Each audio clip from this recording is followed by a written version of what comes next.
we're standing up for you guys, or we're just gonna You're do standing the up for us, pledge? Yeah. thank you. I pledge allegiance to the flag of the United States of America and to the republic for which it stands, one nation, under God, indivisible, with liberty and justice for all.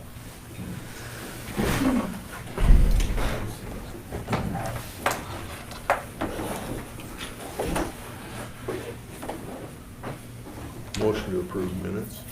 Okay, do I have a second? You sure do. All in favor? Aye. Aye.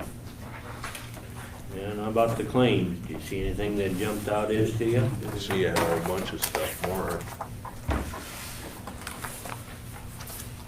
How about you, Rick? Well, I want to point out on page 3, fourth one from the top, Penny Steinford, DHS equipment. I asked her about that. She had to order some stuff.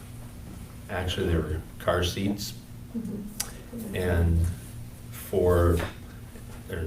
evidently their Amazon account wasn't working, so she ordered it personally.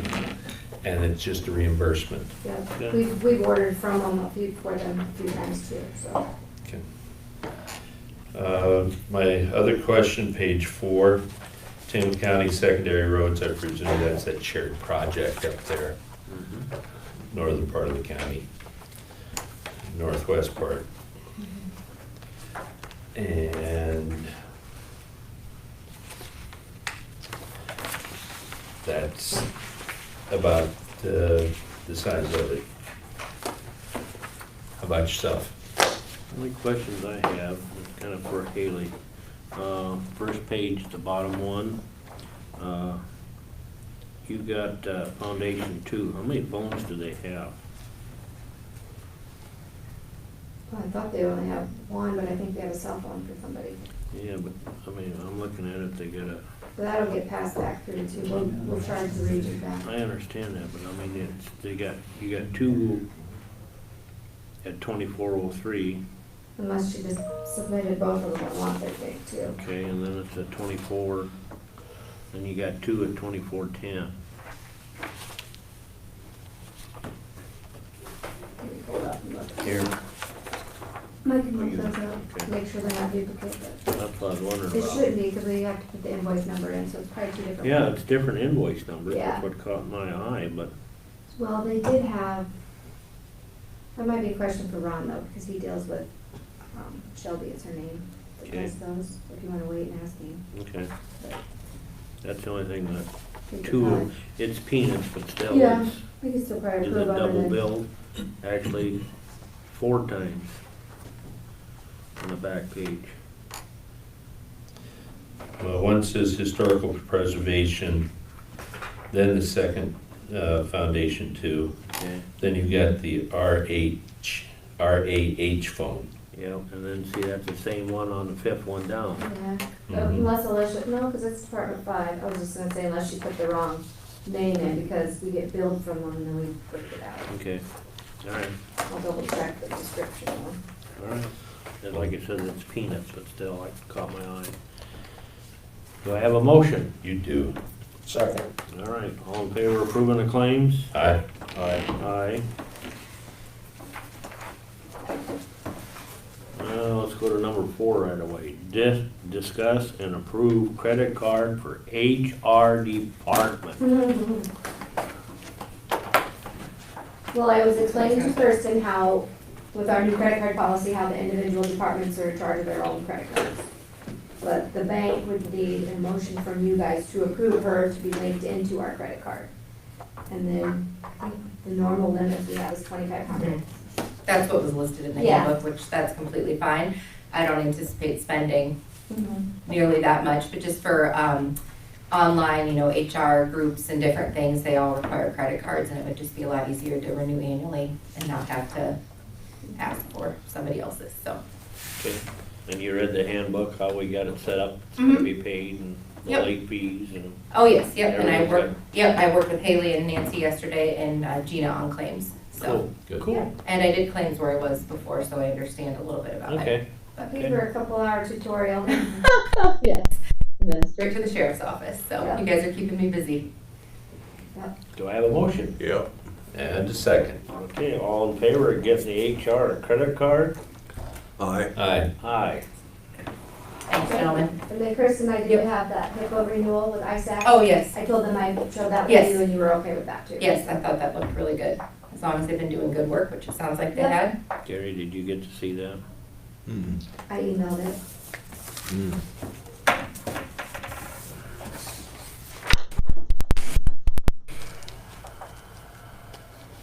It's our yearly, like they do the webinars, which you've signed off on those, so you've taken those.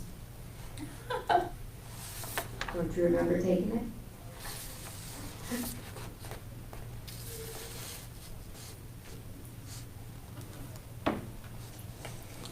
Just 5 people usually go down to Des Moines for the day-long webinar, you know? Which one is that, which one are you talking about? This one here, Oh, no, no? I think last year Mona, or the last time Mona went, Okay. but that might be something the person wants to, or they might have online. I see for the fee, it's up to 5 people can go. Yeah, so it depends, if I'm you're just Mona curious. with mental health would still wanna still be probably involved. Have you ever gone, Rick? I'm sure it's high on his list of things he wants to do. Nancy maybe, maybe I don't remember. I could talk to her to see if we can reduce that if we don't have time to go. But it does pay for our online stuff where you have to log in and take those. Does it pay for your meals? No. They might not even serve them. It's pretty steep. There is also some legal advice related to the topic built into that too. And you get access to all of, basically, anybody who asks a question or has an issue in their department, or at their location, you get access to all of that information too, so we can make sure we're doing best practices. And that, we can, I don't wanna say, learn from mistakes, but if other counties or other places are having issues, then we get access to all of that information. That was one of the most valuable pieces for me within that, was the access to the attorney and to the information, so you can learn from what other people have done. So Lynn County probably did that one too, didn't they? Yeah. So you learn from everybody and you have access to archived information as well, so. Do I have a motion? Yes, you do. Second. Okay. All in favor of signing the HIPAA contract, right? HIPAA renewal The contract, renewal with ISAC. okay, with ISAC? Aye. And Aye. And you'll have to sign that for me. Okay. You ordered that printed off, You want to log on the original signature? okay.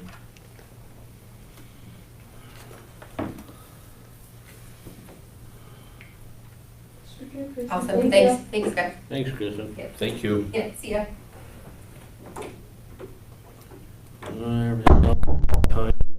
So. Reports. I had a early childhood development this past week. And that's pretty well all I got to say about that. I don't have any. But May's coming. She'll answer questions. Mm, This county, or this mental health budget is a real nightmare. That's what you were relating to last week, And it's gotten worse. in a week. Kind of. Yeah. They're trying to tell us that we should levy zero after everybody submitted budgets now. So, and there are. For this coming, This current year, for Really? fiscal year 22, and everybody certified their budget, so I don't know how that's gonna work. It's a mess. well, I could understand 22, 23, but 21, Yeah, no, they're 22. talking, Yeah. that's gonna start July 1st. So the state's probably not happy either, because they're consolidating all of our levy. Yeah, it has kind of fireballed this week, hasn't it? Yeah, it's a joke. Yeah. I mean, I'm sorry, but the state who don't know what's going on, or I don't think they do. which is okay for the budget, but on the other side of the coin, we're taxing our citizens. Yeah, so, And it's just, And we already got too much money. well, the region's not gonna charge us a payment too, so then we wouldn't have needed to levy that, because otherwise we're gonna have that fund balance again. So if they still decide they're not gonna have that payment, but at the time when we were doing the budgets, they told us we have to. and if we put it in SOC, set it aside, Then we'll have to give it. we'll have to give it to them. And that's not fair to our county residents, yeah. I think there's material for a lawsuit there. So I'm hoping the state will say that they're gonna adjust our, And it's way too late to go back and amend it. yeah, that'd be all 99 counties would have to. Oh my God. I mean, or, this is not just our region, there are other regions that have Yeah, the same yeah. issue.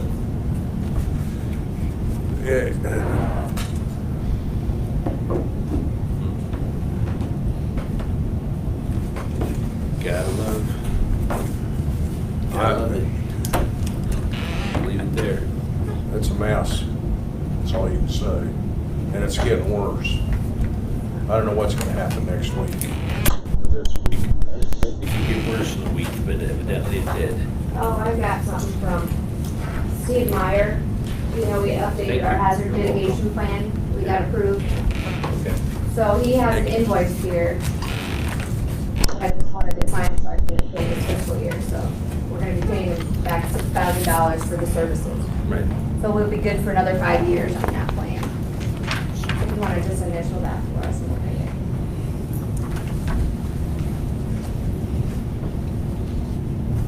it. All three? Yeah.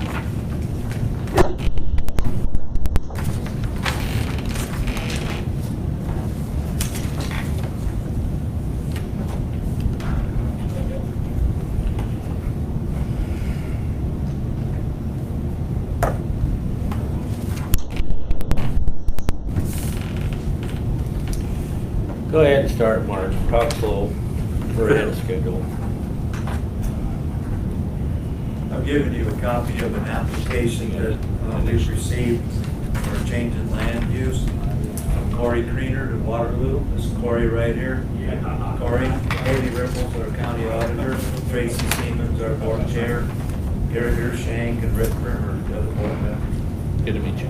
Nice to meet you. He submitted an application to you because he'd like to build a new home in Benton County.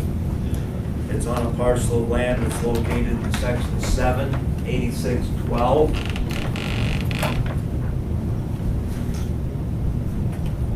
Right here, Bruce Township. It's on the east side of the Tama Benton Road, just on the north side of 52nd Street, northeast corner of that intersection. This land is currently owned by Kevin Sears. Kevin now lives in New Mexico. He is the owner, and as you can see, he signed the application. Corey is in the process of trying to purchase the property.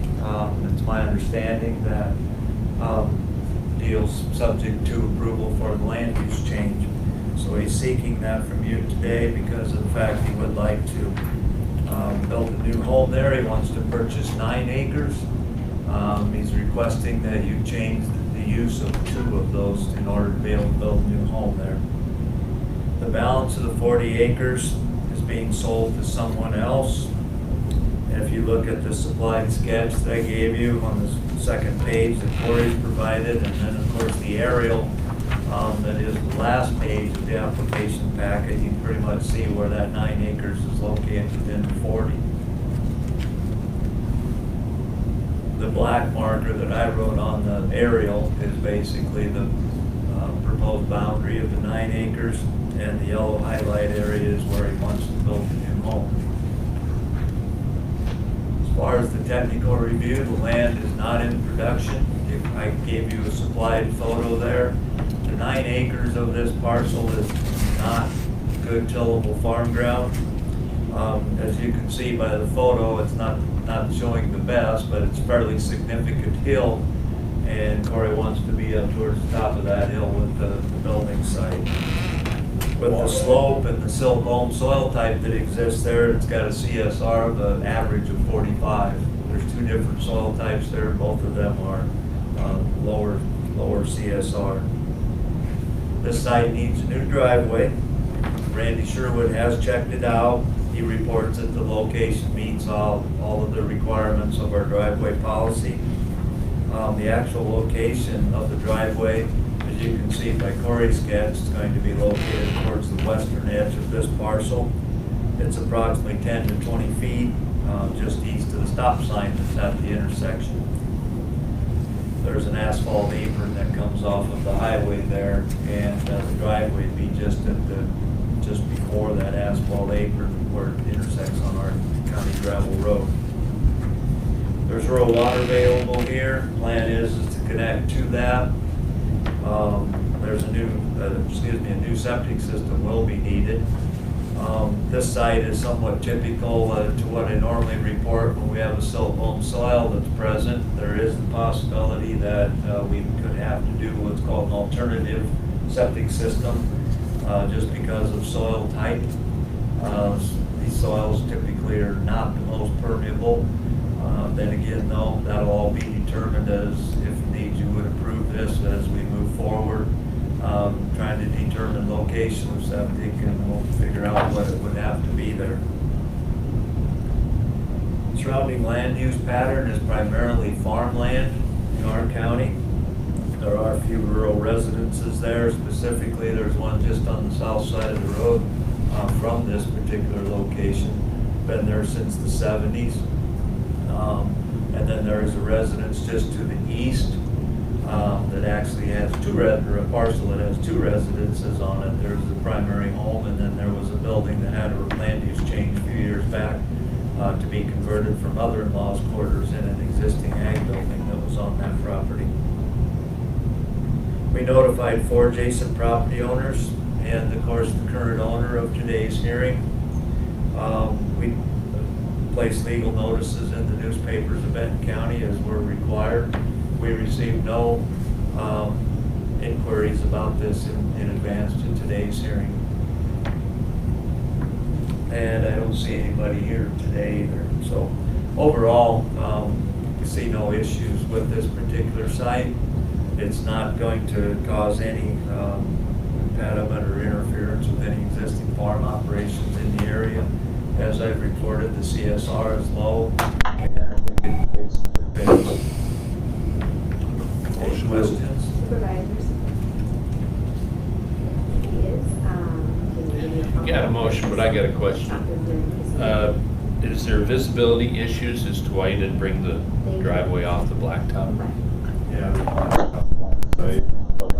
Solicitor for you. Which, we don't need anything dangerous, so. Right where he would access with the building site, the hill that you can see in the photograph, Yeah. they took the road, does the same thing, and it's up, and the site is not, there is not 500 feet of site distance. That's why it's coming down. Well, it's kind of hilly that direction, Yeah. so, yeah, that's what I was wondering. It's good that you're close to the stop sign. The traffic that is going by will be moving slower or slowing down already. Well, that'd be on the gravel, yeah. They'll be turning Right at off that the rock. intersection. It is, interestingly enough, just inside of that apron, it's asphalt that comes off of, the Benton County Road right there, so should not be too much rock to be driving on. Well, it's gonna have a pretty good lane. Okay, well, you've got a second on this motion. Okay, all in favor of granting Kevin Sears land use change? Aye. Aye. Aye. Thank you. Welcome to Benton County. Thank you. Appreciate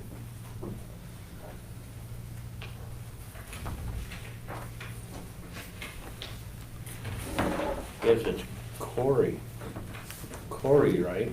Well, Corey's the applicant, This is And- the boy, right? it. Kevin is the owner. Yeah. It's for So- Corey Greener, I'm sorry. Yeah. It Okay. is, yeah. Should we rephrase that then? Since I Just- got the name wrong? No, I'll put Corey Okay, in the sure. motion. It gets confusing. One person owns it, one person's applying. Either way, both are one bill.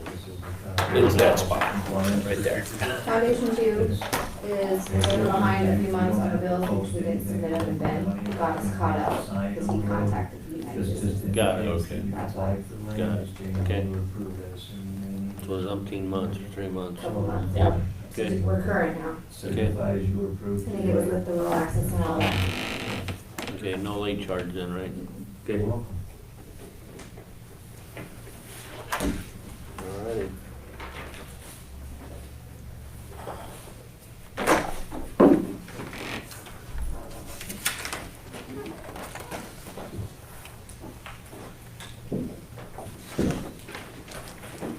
Want these back?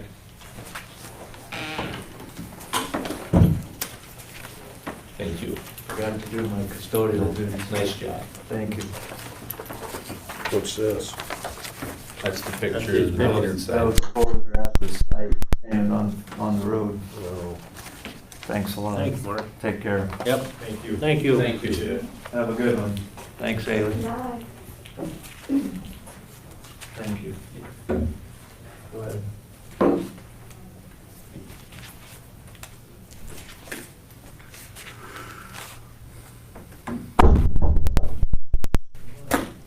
so we got a use for that old equipment? Who's on equipment? Secondary roads? I think that's No, what he I was wants just to talking. use. I think the Pioneer Commission, or that Cemetery Commission wants to use some of the equipment. Yeah, I don't know what they wanna use, I don't know. That's much. why I was talking about the insurance coverage on our Yeah. appointed commissions. That could be something simple as a lawnmower. Well, and I told Myron it was on, so I know he's up to, I figured he needed to be Sure. included. Here at 9:30. Just didn't work out to get him in here at this time, but Sure.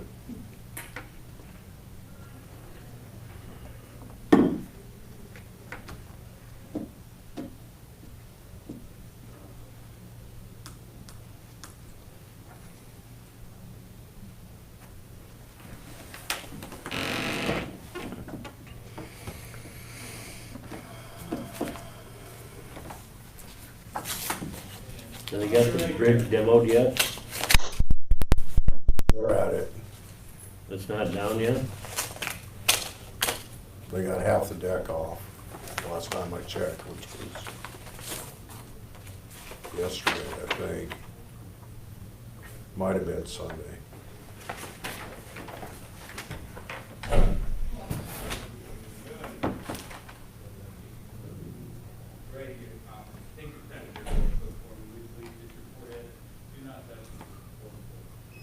I'm not saying that they don't do good work, but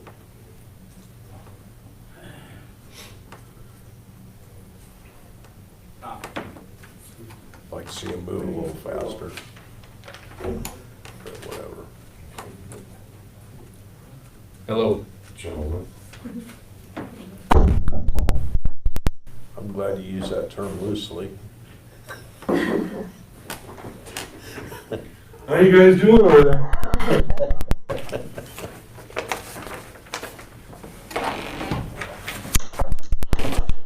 Just waiting for the next timed item on the agenda. yeah, we got you at 9:30. Land use hearing went quicker than we thought. You never know. We've had some that go long overdue. So we don't want to jinx ourselves. What is the art thing? Or the tax deal, the gal did the taxes, Oh, yeah. so it's a cover letter, all what they did, how much, how many people They did the served. taxes. I think it at the courthouse, there was rent come due or something? They gave up their office to our state officer, probation officer uses it now. Oh, Mainly because of the COVID. Yeah, we could space. Too space it tight out of a- better. And it's all wired for what he needs. Come on, now, we had him believe we were just nice people. Did they, I hope somebody did tell you this is where we were. yeah, the deputy over there. Okay, So, when you called in, I don't know who you're talking to. Try to remind people. We've been over here since, what, February? At least February, January, February. Let's say you read more. Yeah. It's been a while, so. I forget people are used to going to the courthouse. Gary's calling to let me in, even though he knew me. Yeah. I guess I made it okay. Yeah.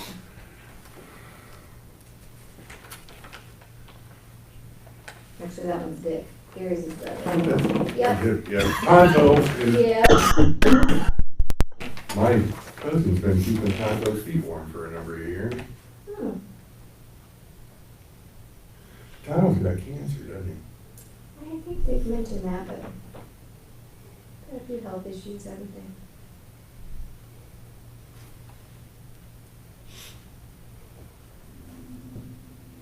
Do you guys have any, let's see, for next week's agenda? I'm supposed to lose a bunch of weight, and as I'm losing it, I feel better. Well, if I can get down to where I'm supposed to be, I'll be 18 again.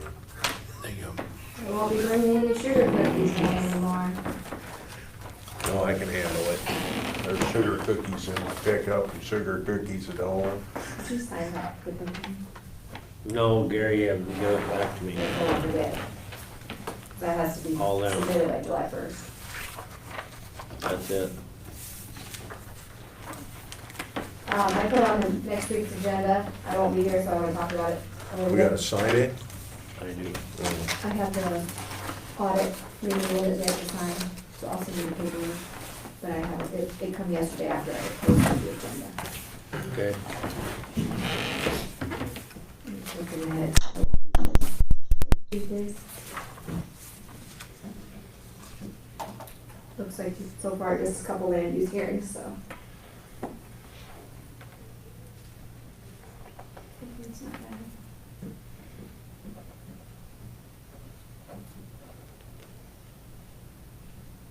$179, $178, $177. Most people don't like to disclose their weight in public. No, that's the time. Oh, I thought you were talking your weight. You were talking how to lose weight. Oh, I I, can safely say that 179.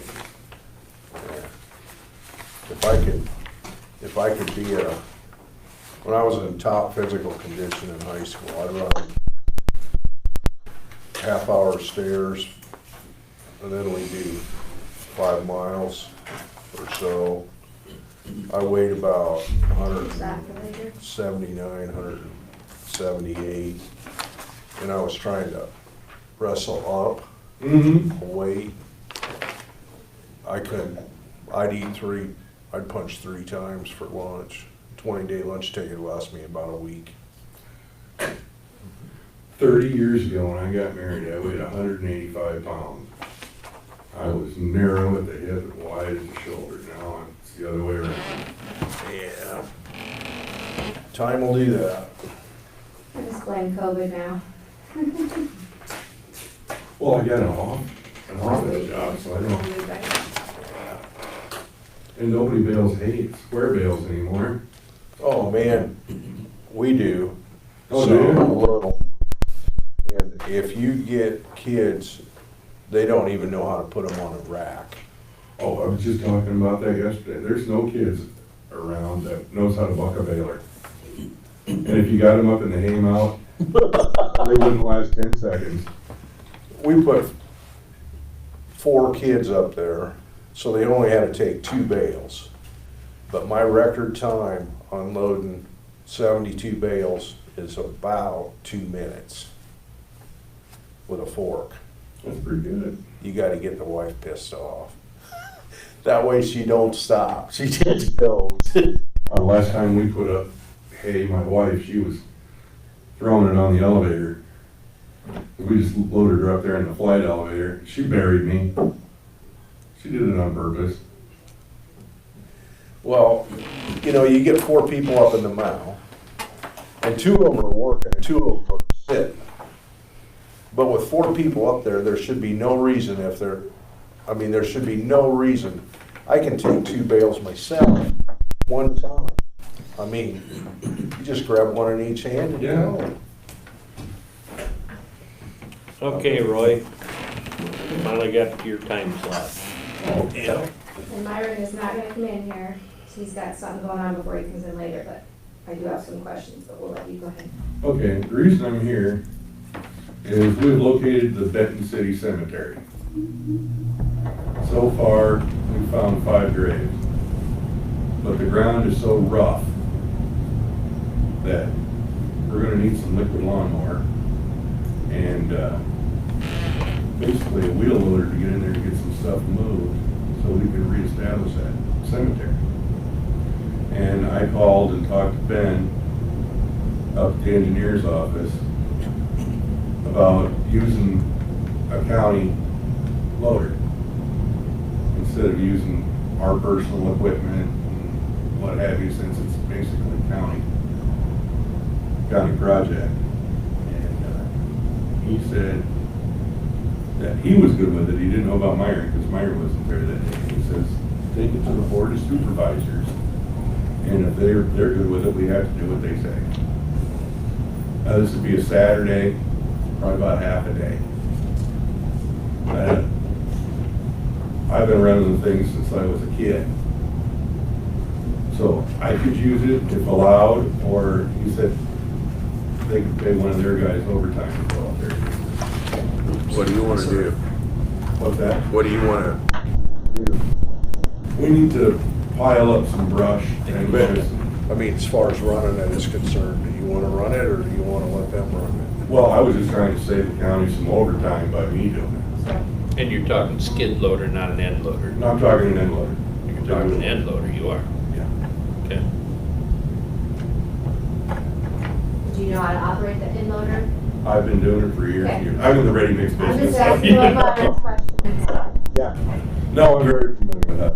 Because I know the board's commissions are covered under our liability insurance because you're appointed by the.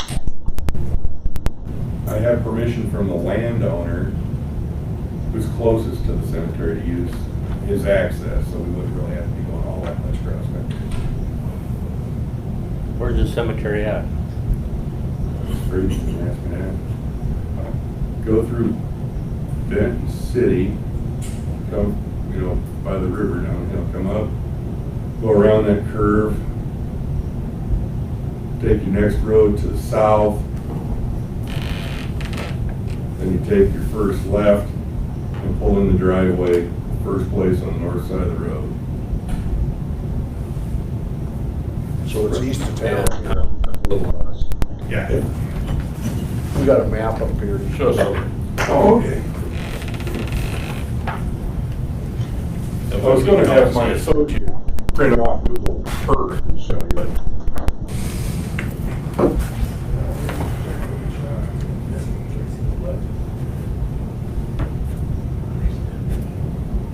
Here's Benton City. I think you're on the wrong side. Here's Ed, back in it.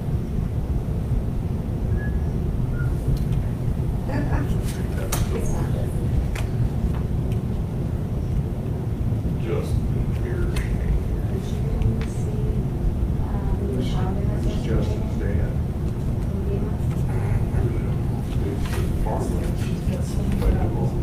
So I gave her what Nancy said you last week. She still wants the communication. The property to get in there is 2921 60th Street Drive. And then we, I don't, It's up in here. otherwise I don't know where she keeps, I mean, like, I'm on 20 minutes, she's got me. What makes that bend? And it's in timber. Like I other viewed yesterday, but. Oh, it's east. That shows yours. Well, here's 60. Yeah, you gotta be up Am I over here? Benton City. Yeah.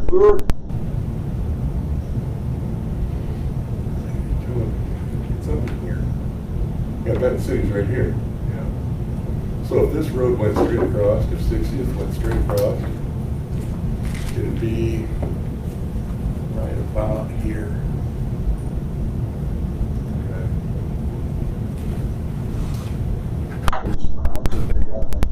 mounds. We've got some of them in Benton County. Yeah, the Indian Mound Cemetery, I went over and looked at that the other day too.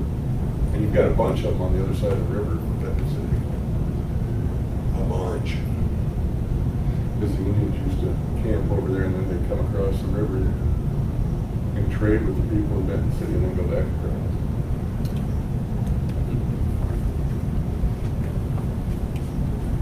Where's it at?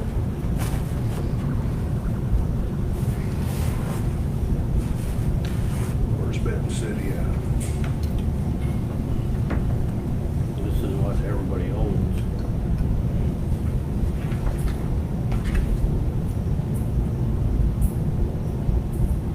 Where's the river at? Here. Oh. Okay.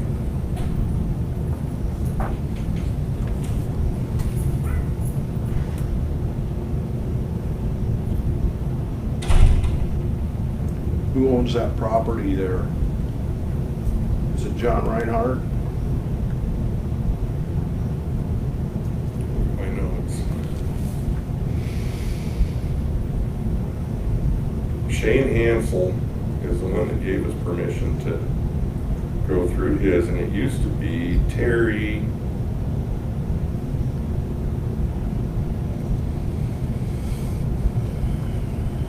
See him on here.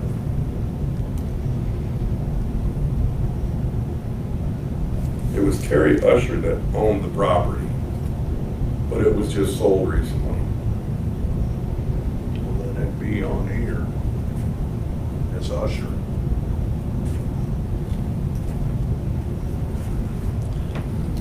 Show me here, for sure. There's our, this is the directory here.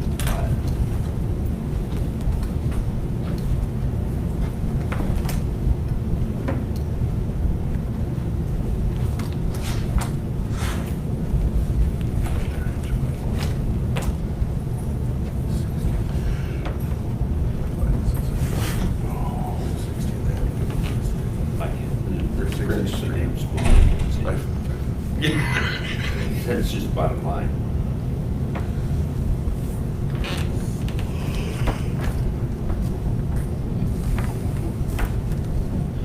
This is out here too. That's what George had.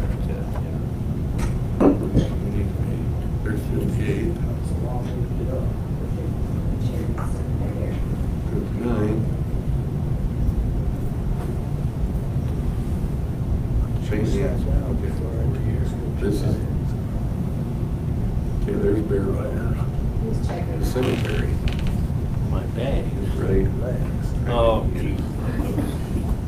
Right there. They found it down in the back. If you didn't take that bend and went straight across, you'd run into it. Okay.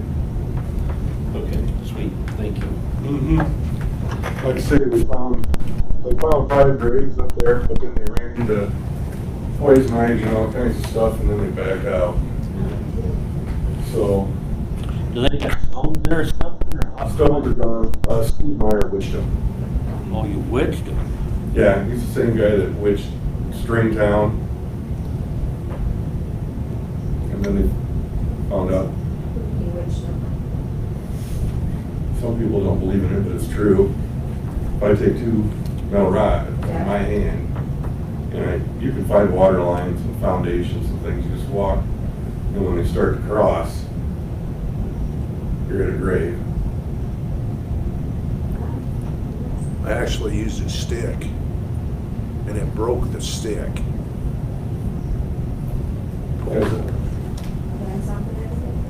Pulled down so We hard have it never broke. seen that? No kidding. It's crazy. Yeah. You gotta have enough lead in your keister. What section is that? Benton, Benton Platte. Yeah. Here. Show me. So you're only talking using the end loader though, right? Yeah. Okay. And you're not using Is that was railroad up too far? employees or? If you'll allow me, I. You see it's right there. Secondary See road how employees this is road Yeah. comes Okay. winding I'll right I'll here. respond to him and see what he says. Here, where bachelors live, okay, it's right here, right there. Okay. So if you went straight down that road, Get rid of One of the it. ladies in commission, It's, her name's Eileen, the she field. lives in Garrison. There's usually She's been gates trying to find that across there, cemetery so. for years and years and years, and she finally found it. Yeah, then that just runs down along the river. They were witching water over by Lucerne, and they dug, It's so rock small, I well, can't see all this stuff. 90 feet deep, and a well driller was laughing at the guy for witching water. They dug the hole and it was dry. And the guy says, just wait. Next morning, the water was full. It's a thing. It works. A skid loader won't work though.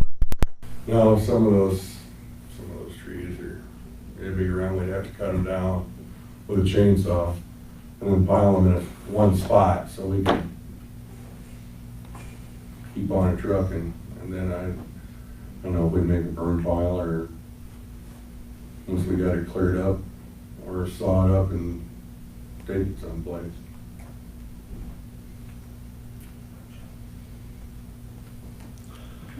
You know, he's got the experience, I don't have a problem with him running it, you know. Well, like you said, we'll have to run it by Myron. Myron, let him, You know, it's gonna be the transport of it.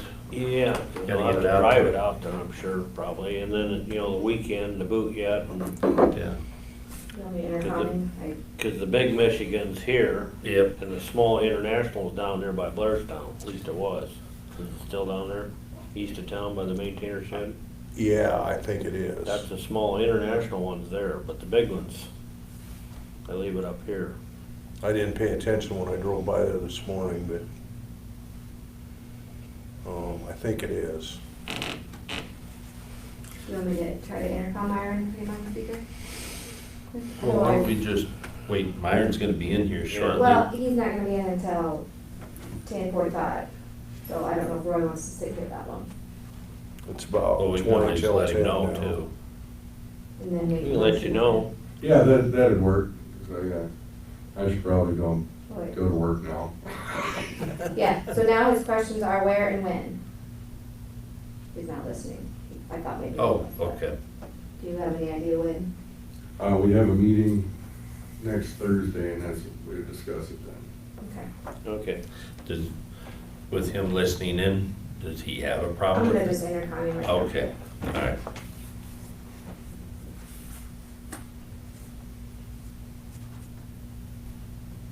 Otherwise, if you have equipment available, I thought this was quicker. is what you're They're gonna have a saying? meeting next Thursday and. Well, And then once we'd they have to take approve that, he would maybe pick a Saturday. somebody's Oliver or 40/20 up there. I know I ain't gonna tweak. the No, I'm not here. motor Like That's they just might one of not the have. phones that's in here.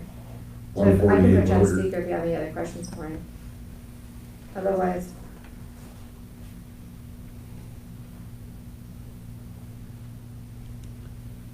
Okay. My reasoning is, if I go up there with our 40/20, Yeah, the commissioners all in are up gonna be there, next Thursday. and then something they'll set breaks, their Time limit. or- then the county's gonna, But we have you to take can that say out of our it'll probably budget be to repair it, and we only get 5,000 a year to begin with. Whereas, I know that you've got a certain budget here, but I don't Yeah, think probably. Michigan would have as many problems moving a bigger tree, pulling a bigger tree than I would with a. Would we be better off liability wise, just having, Yeah. you know, Scott go out there and Or you do it? want him to wait and talk to That's what I was me? wondering, if you guys would mark it with mark paint, what you want done, Okay, you can do you know that. what I mean? And then they could do it during the week, cause I guess what I'm looking at, Unless you were willing to share them. which I don't blame Myron, the way things are Okay, that's what I nowadays figured, about, nobody's gonna be at the shop, so you'd actually have to get it on Friday Yeah, afternoon, and he seemed you fine know, with if you're that. gonna do it on the weekend. Take You know it what I back mean? Monday morning. Yeah. I'd actually really rather prefer that. Cause then Okay, yeah, I I'll don't make have sure. to get I up know as that. early to drive it up there and then, driving it back. I'll talk to Wayne Shannon and the rest of them, see if we can get up there with Steve and have it marked out what we need done and where we want stuff piled. But we're not Yeah. out, it probably wouldn't be until around August, because we, like I said, we gotta get up there and get, Mhm.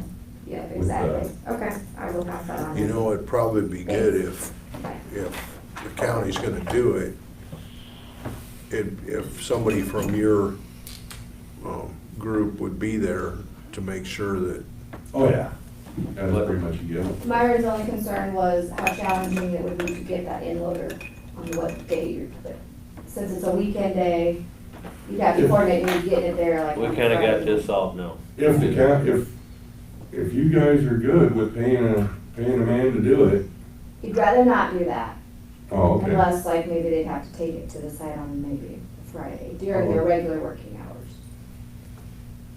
Let's visit with Myron when he gets here. Yeah. Okay. But otherwise, we know you're gonna be covered under our insurance, so. And just, if somebody could know, if Myron could let me know one way or Yeah, we another. can give you a call then. Like I said, this wouldn't be for a couple months, because we gotta get in there with some weed killer and the over-the-counter weed killer, not restricted use. And, Who polices that? get it cleaned up. The weed commissioner? So there's no stones there, nothing then, no, We have some records Eileen dug up from someplace that lists a couple people that are buried there. Like I say, Steve found 5 so far. there's other places in the county where there's a grave, just a grave or something, across the road from, I think Steve Rachi lives there. There's one, Oh, and there's one up here. It'd be north of, well, the county owns an acre there in the corner. It's south of Benton, west a mile. It'd be north of Everhite Susan's. There's one grave, I think it's one grave in the section north.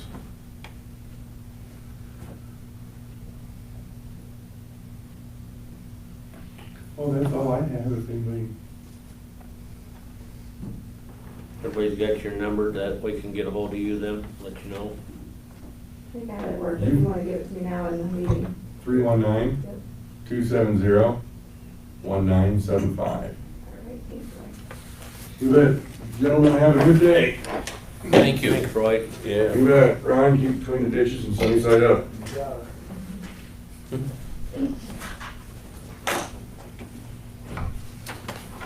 How you doing on cars, Ron? No word back on yet. Current year's unavailable. We'll keep moving with what we got.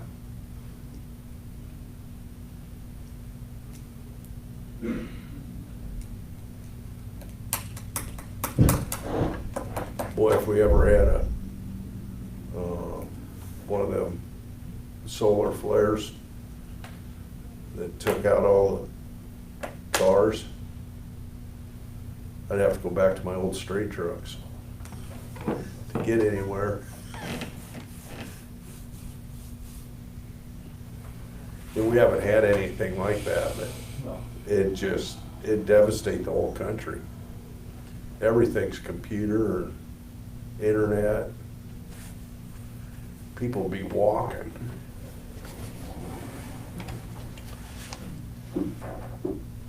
No cell phones, they couldn't call nobody. Now, that wouldn't be all bad.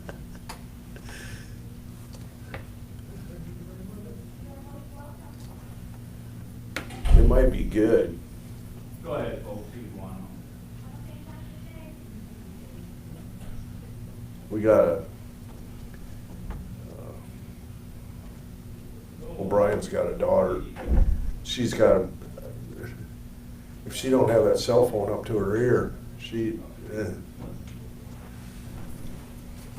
and they don't know, they can't tell time. It's better up to the ear than constantly. Yeah, they can't tell time. She can, but you go down to Randy teaching school down in Austin, Texas, and you go in there ask somebody what time it is, and all they got is face clocks, they're screwed. They don't know when to go home. It's bad. Senior in high school can't tell time.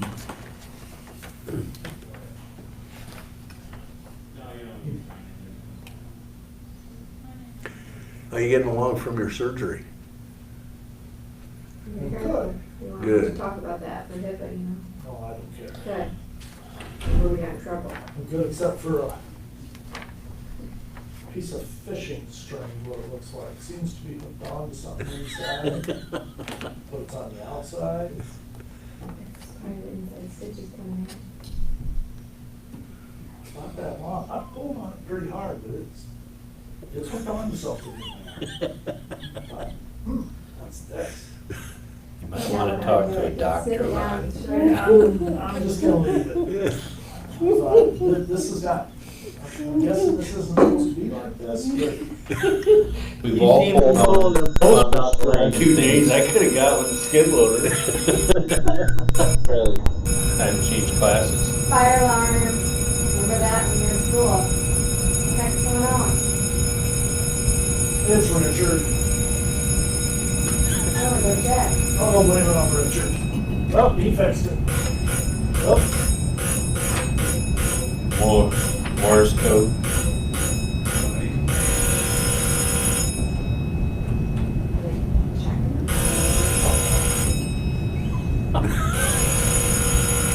I think that's down in that hallway. Oh, okay, I'll do it. Yep. no idea. Or not one. All I know is it ain't smelling like smoke in here. It was Richard.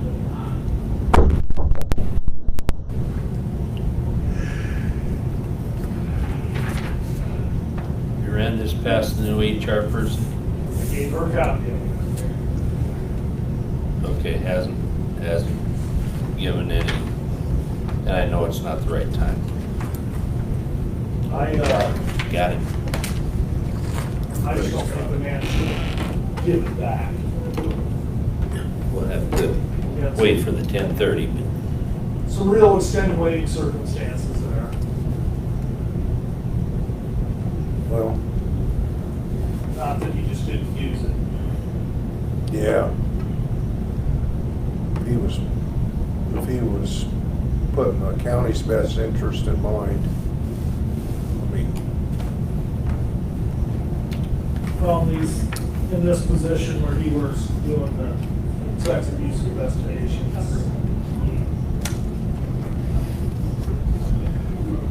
He may have something scheduled, but then cancels it because he's got to do this. yeah.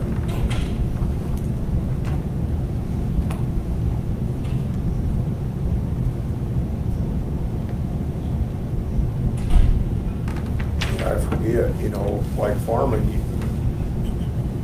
can't take a vacation this week, but next week maybe. We won't know until it gets here. Yep. Tell the wife, I say, what are you doing? No, I'm not too much. Well, let's get in the car and go someplace. But it ain't scheduled. You know, that's all right. You can call them from here. I got a cell phone. It works all over. You can call them, tell them you're not coming.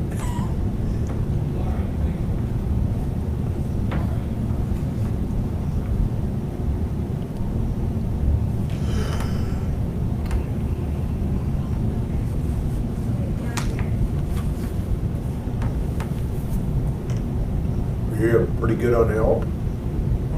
You got enough help? No. It's getting worse. It I is. know. It was Richard, wasn't it? Well, he said it did the other day. So Justin's gonna come look at it.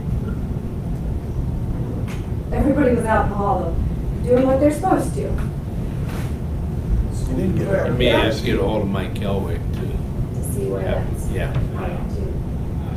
How many Got people? Justin will get cut wires. got moved. How many people are you short, Ron?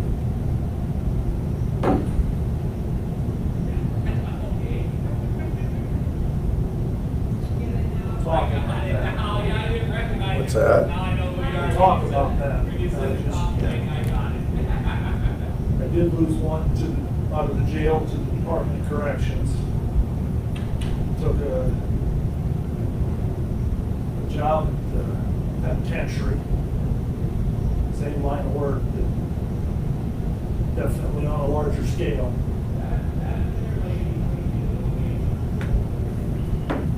See, they got a new director out there in Anamosa. I'm sure they're in the same boat everybody is. They need people to work.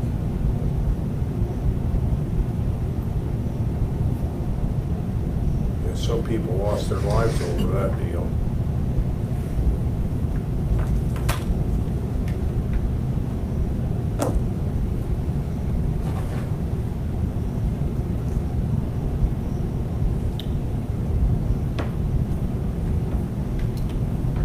That Roy Schultz is down, probably got a Norway address. It's actually just outside of Walford.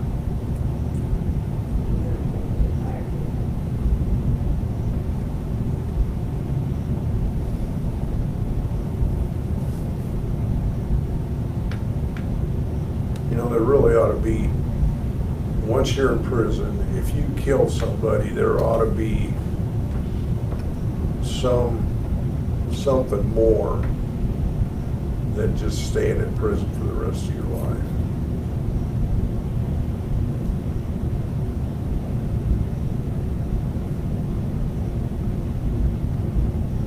They obviously didn't care.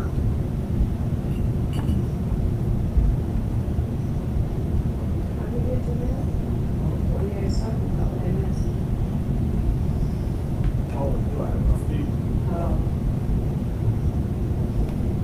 It's getting worse. What is it?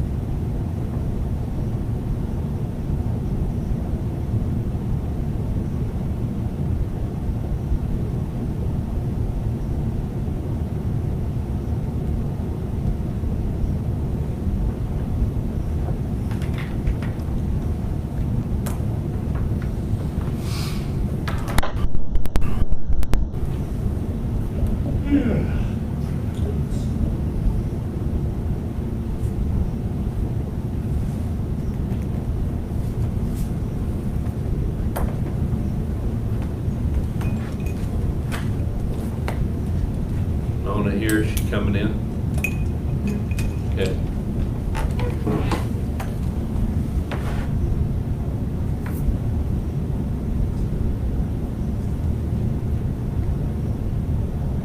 I think that was the lady that was coming to the door. Okay. See where that Michelle Don't passed away? Yes. You guys remember that Michelle Don't? Yes. She passed away? She did. I'll be there. Hey, how you From doing? COVID, wasn't it? I don't know what it was I think their from. obituary said COVID. No kidding. Huh. Just be honest. retired. Yes, She did. just retired. She was. I'm at the board meeting right now, but this Like this afternoon, May is. that. Yeah, that was, May took over her job. Mhm.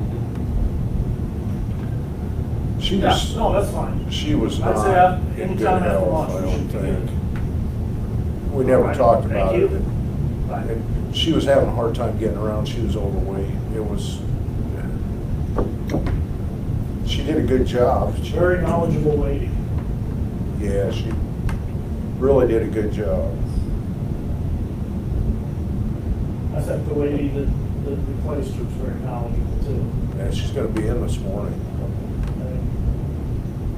I think she's a nice lady also. And she's working hard at it. I mean, she's busy all the time, going here, going there. I called her the other day, the first time I ever called her, she was in a meeting. She called me back, she didn't tell me she was in a meeting or anything.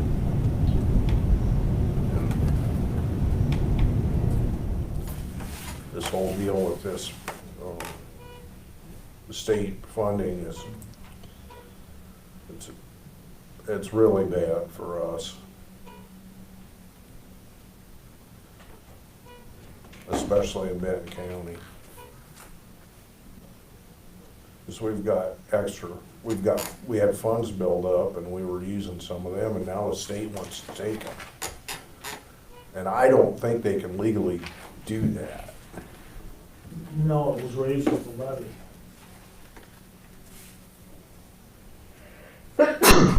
Bless you.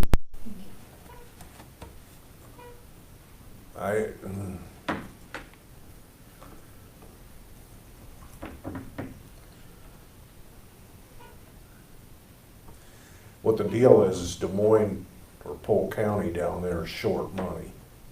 And they're trying to, Well, they're their own region. yeah. And they can't get it together. They just can't. And now the state wants to pull all the funds in from all over the state. It's gonna screw our region up. You give it 5 years, I can see it coming. I'll see the legislature wanted to remove it from property tax levy. Hey guys. Morning. There you go. Got a plethora of stuff for y'all today. New digs. I don't feel quite so squished in. Yeah. Is this a permanent move or is it? Okay, so handful of things. One, I'm not sure how many of you are aware that Adriana resigned and her last day is on Thursday. Are you guys aware of that? So. Nope. Okay, so yeah, so she's done as of this Thursday. So we are going to, I actually just got the access manager stuff that's gotta get approved to get posted. So it'll get reposted. Part of what I need to ask you guys today is in order to get a qualified applicant, like we had with Lindsay, originally when I did the budget, I did it based on Adriana's salary, like the initial salary before the whole stuff. So with a qualified applicant, I would like somebody that has a master's degree, somebody that can actually run it the way that it needs to be run. So I'm gonna need to ask for more fund balance dollars in order to be able to pay them accordingly. So I need to first get it approved through you guys so then I can take it to the regional governing board. It's not saying that that's absolutely going to like happen, but I do have, we have been getting some applicants already, so we have some possibilities. So would you guys be willing to approve an additional $15,000 to go towards the salary, so that way it would cover benefits? Because initially when I did the budget, no one was getting benefits, anything like that. So whatever person's coming in, my guess is they're gonna need benefits, all that kind of stuff. So would you guys be okay with me going back to the board and asking for an additional $15,000 from the fund balance? I would say so, because it's coming out of the fund balance. So, I don't think it's enough. That, Well, if you're looking but at, you still just talking about person, not like. not that well, person. that's an additional layer, so this is just for the one, yes. So, because I've got it figured out down to the penny, what they would make, what their benefits would be, taxes, da, da, da, da, da, da. So, the other layer to that is, as of this moment, I mean, they're not busy enough for two people, they're just not. It is the hope that at some point they will be again. I don't know if that's going to be the case before next fiscal year. So, and you may feel free to pipe in because By next fiscal year, you mean starting? 23, FY 23. Yeah. Yeah, so because so we're gonna say hypothetically, I ask for you guys to approve another 25,000. Well, with all of the recent changes, if we don't get that spent, then we're kind of screwing ourselves a little bit in regards to not being below that certain amount, because we had planned on having this spent and now it's not, so then money, I mean, correct me if I'm, go ahead, we're just getting started. Are you 100% for sure going to CIT this year. We've got it all scheduled unless it gets canceled again. Okay, so it When is, is it scheduled for? August. So it'll be in FY 22. Yep, Okay. If they transfer any of that, we got refunded for all that. it's all been, That's what I last thought. year's was all So they didn't refunded. like put it towards your Nope, next. nope, it all okay, got so refunded. you guys are, everything is purchased, bought, Everything and, but airlines. okay, so, We've got everybody registered. So we want that out of this current fiscal year then, for sure? Before Uh, July first? Registration. Yeah. You've already registered. I was gonna say, Yeah, That- that's already done, So that for sure is already passed through? yes. Okay, just double check. But I think they're gonna, I'm gonna say hotels and, We only had our last claim run is the 22nd. I will find that out. Just, I wanna make sure because that'll screw us up on our. I was gonna say, so yeah, we need to know for sure that that has Because I been think- taken out this fiscal year. We can probably get that all done. Okay, if not, we need to get moving on it. Is it in Arizona again this year? Yeah, Phoenix. We gotta get flights yet. Last year was East Philadelphia, I thought last year was in like Washington or Oregon. that was the year before. So, I mean, Megan, I'm going to leave it to you. Do we want to budget or try to get an additional, say, 10 for a part-time person, or do we want to wait and see kind of what the next year brings? Is it, I mean, I'm gonna amend fiscal year 22 for sure anyway. I have to, obviously. Right. Yeah.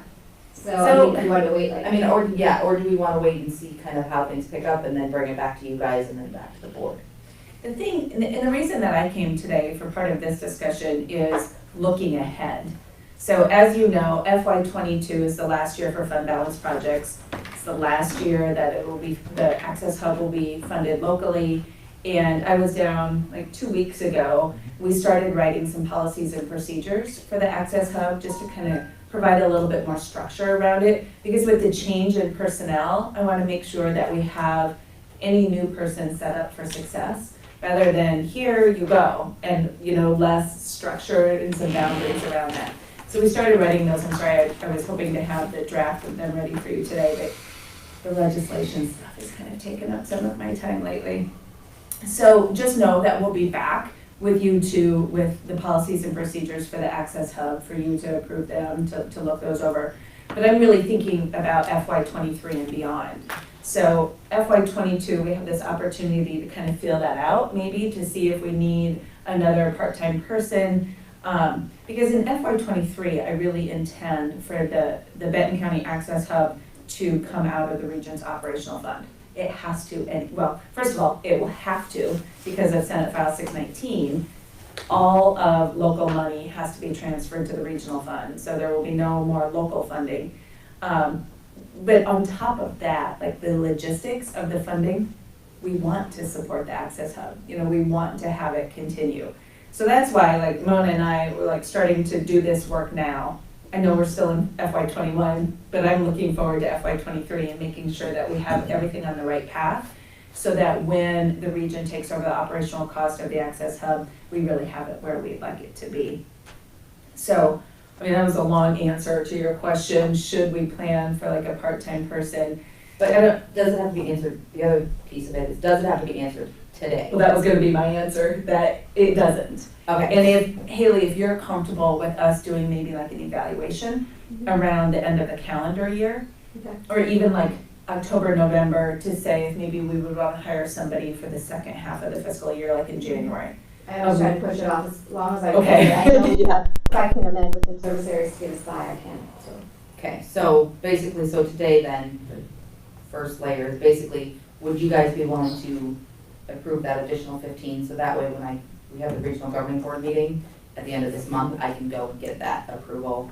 So that way, when we start interviewing all of that, I know kind of, okay, this is my window monetarily, depending upon their experience, et cetera, et cetera. Well, as you stated, and I jumped in on this coming out of the regional funding anyway, but then as Tracy said, is that going to be enough? Because you've got your IPERS, you've got health I insurance. have all of that budgeted in. And the 15's gonna make it work. So my initial budget was, so 50,000 for one person, and then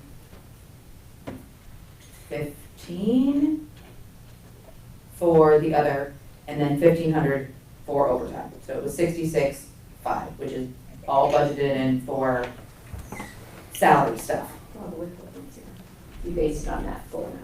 Yes, so when I went back and looked at it, if the person that I want to apply gets it, the amount I want to pay her, I have everything broke down with our health insurance, and it's like 8160 something. With that.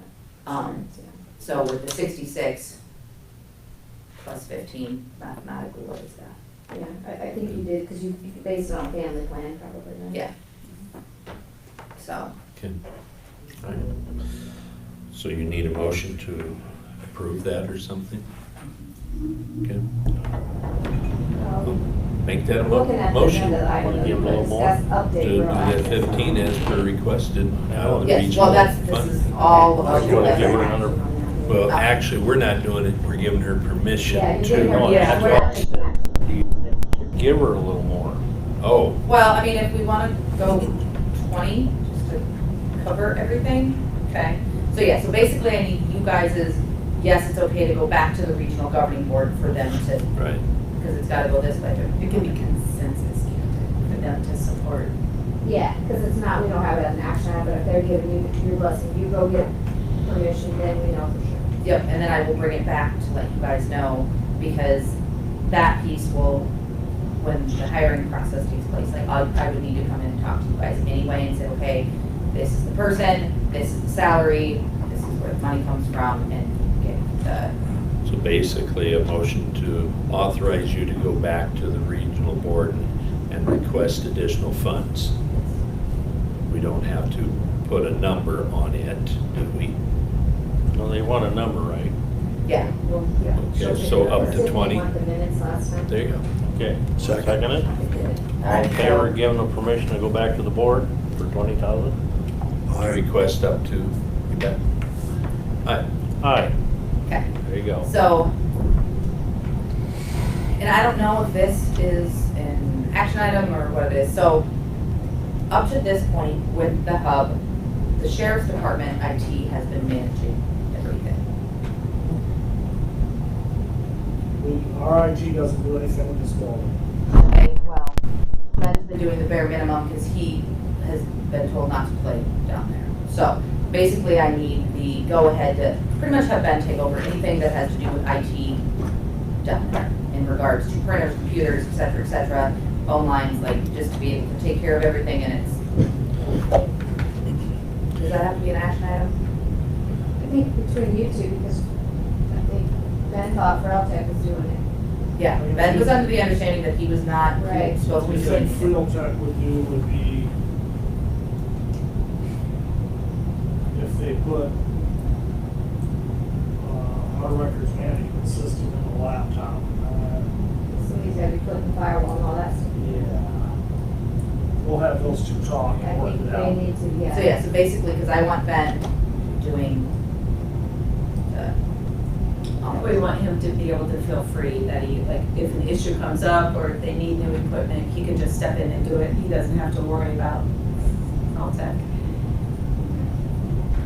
So, okay. And then the other piece, so I don't know what you guys' understanding was when we originally moved Adriana under me.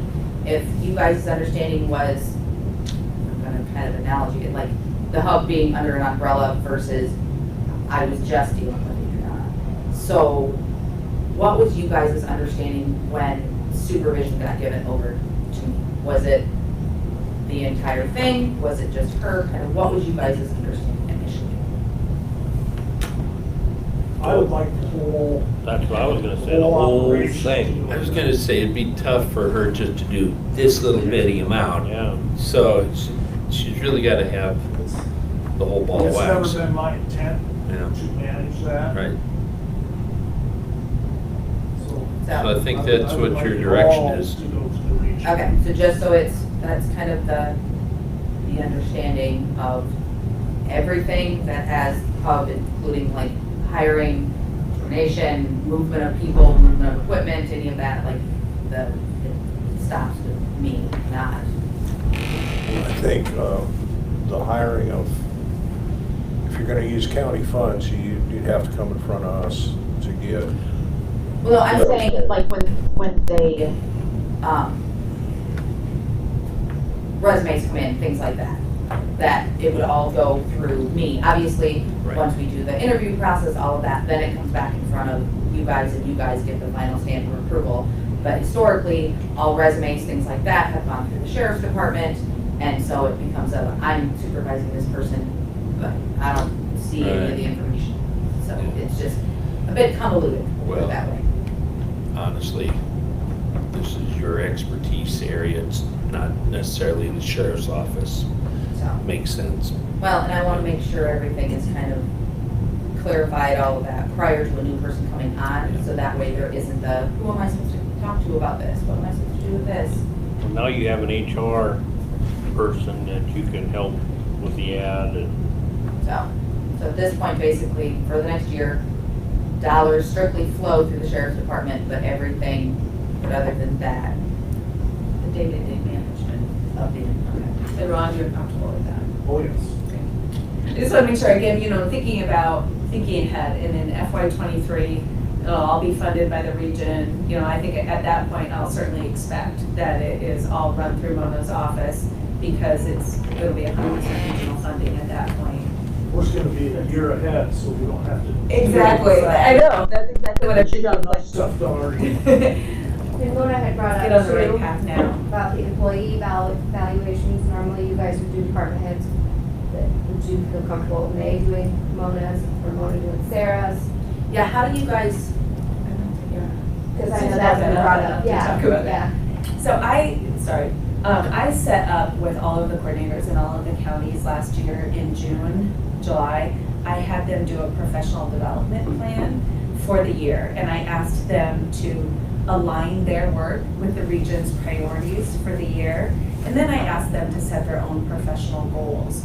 And so they did that last July. I'm gonna make the rounds again now here in June, that time is over, and go through it with each of them, like, how'd you do here on this work that you had committed to do last year, and where has your professional growth been?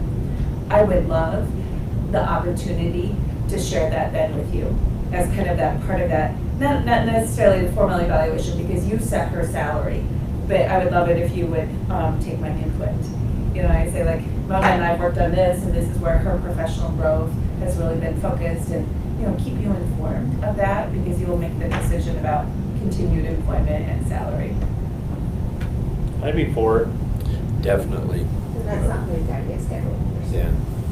so to kind of piggyback on that, so in regards to, because Sarah falls under a very unique, and her and I talked about this, falls under kind of a very unique, I keep using the word umbrella, because GA is strictly through the county, whereas all of her regional stuff is obviously through the region.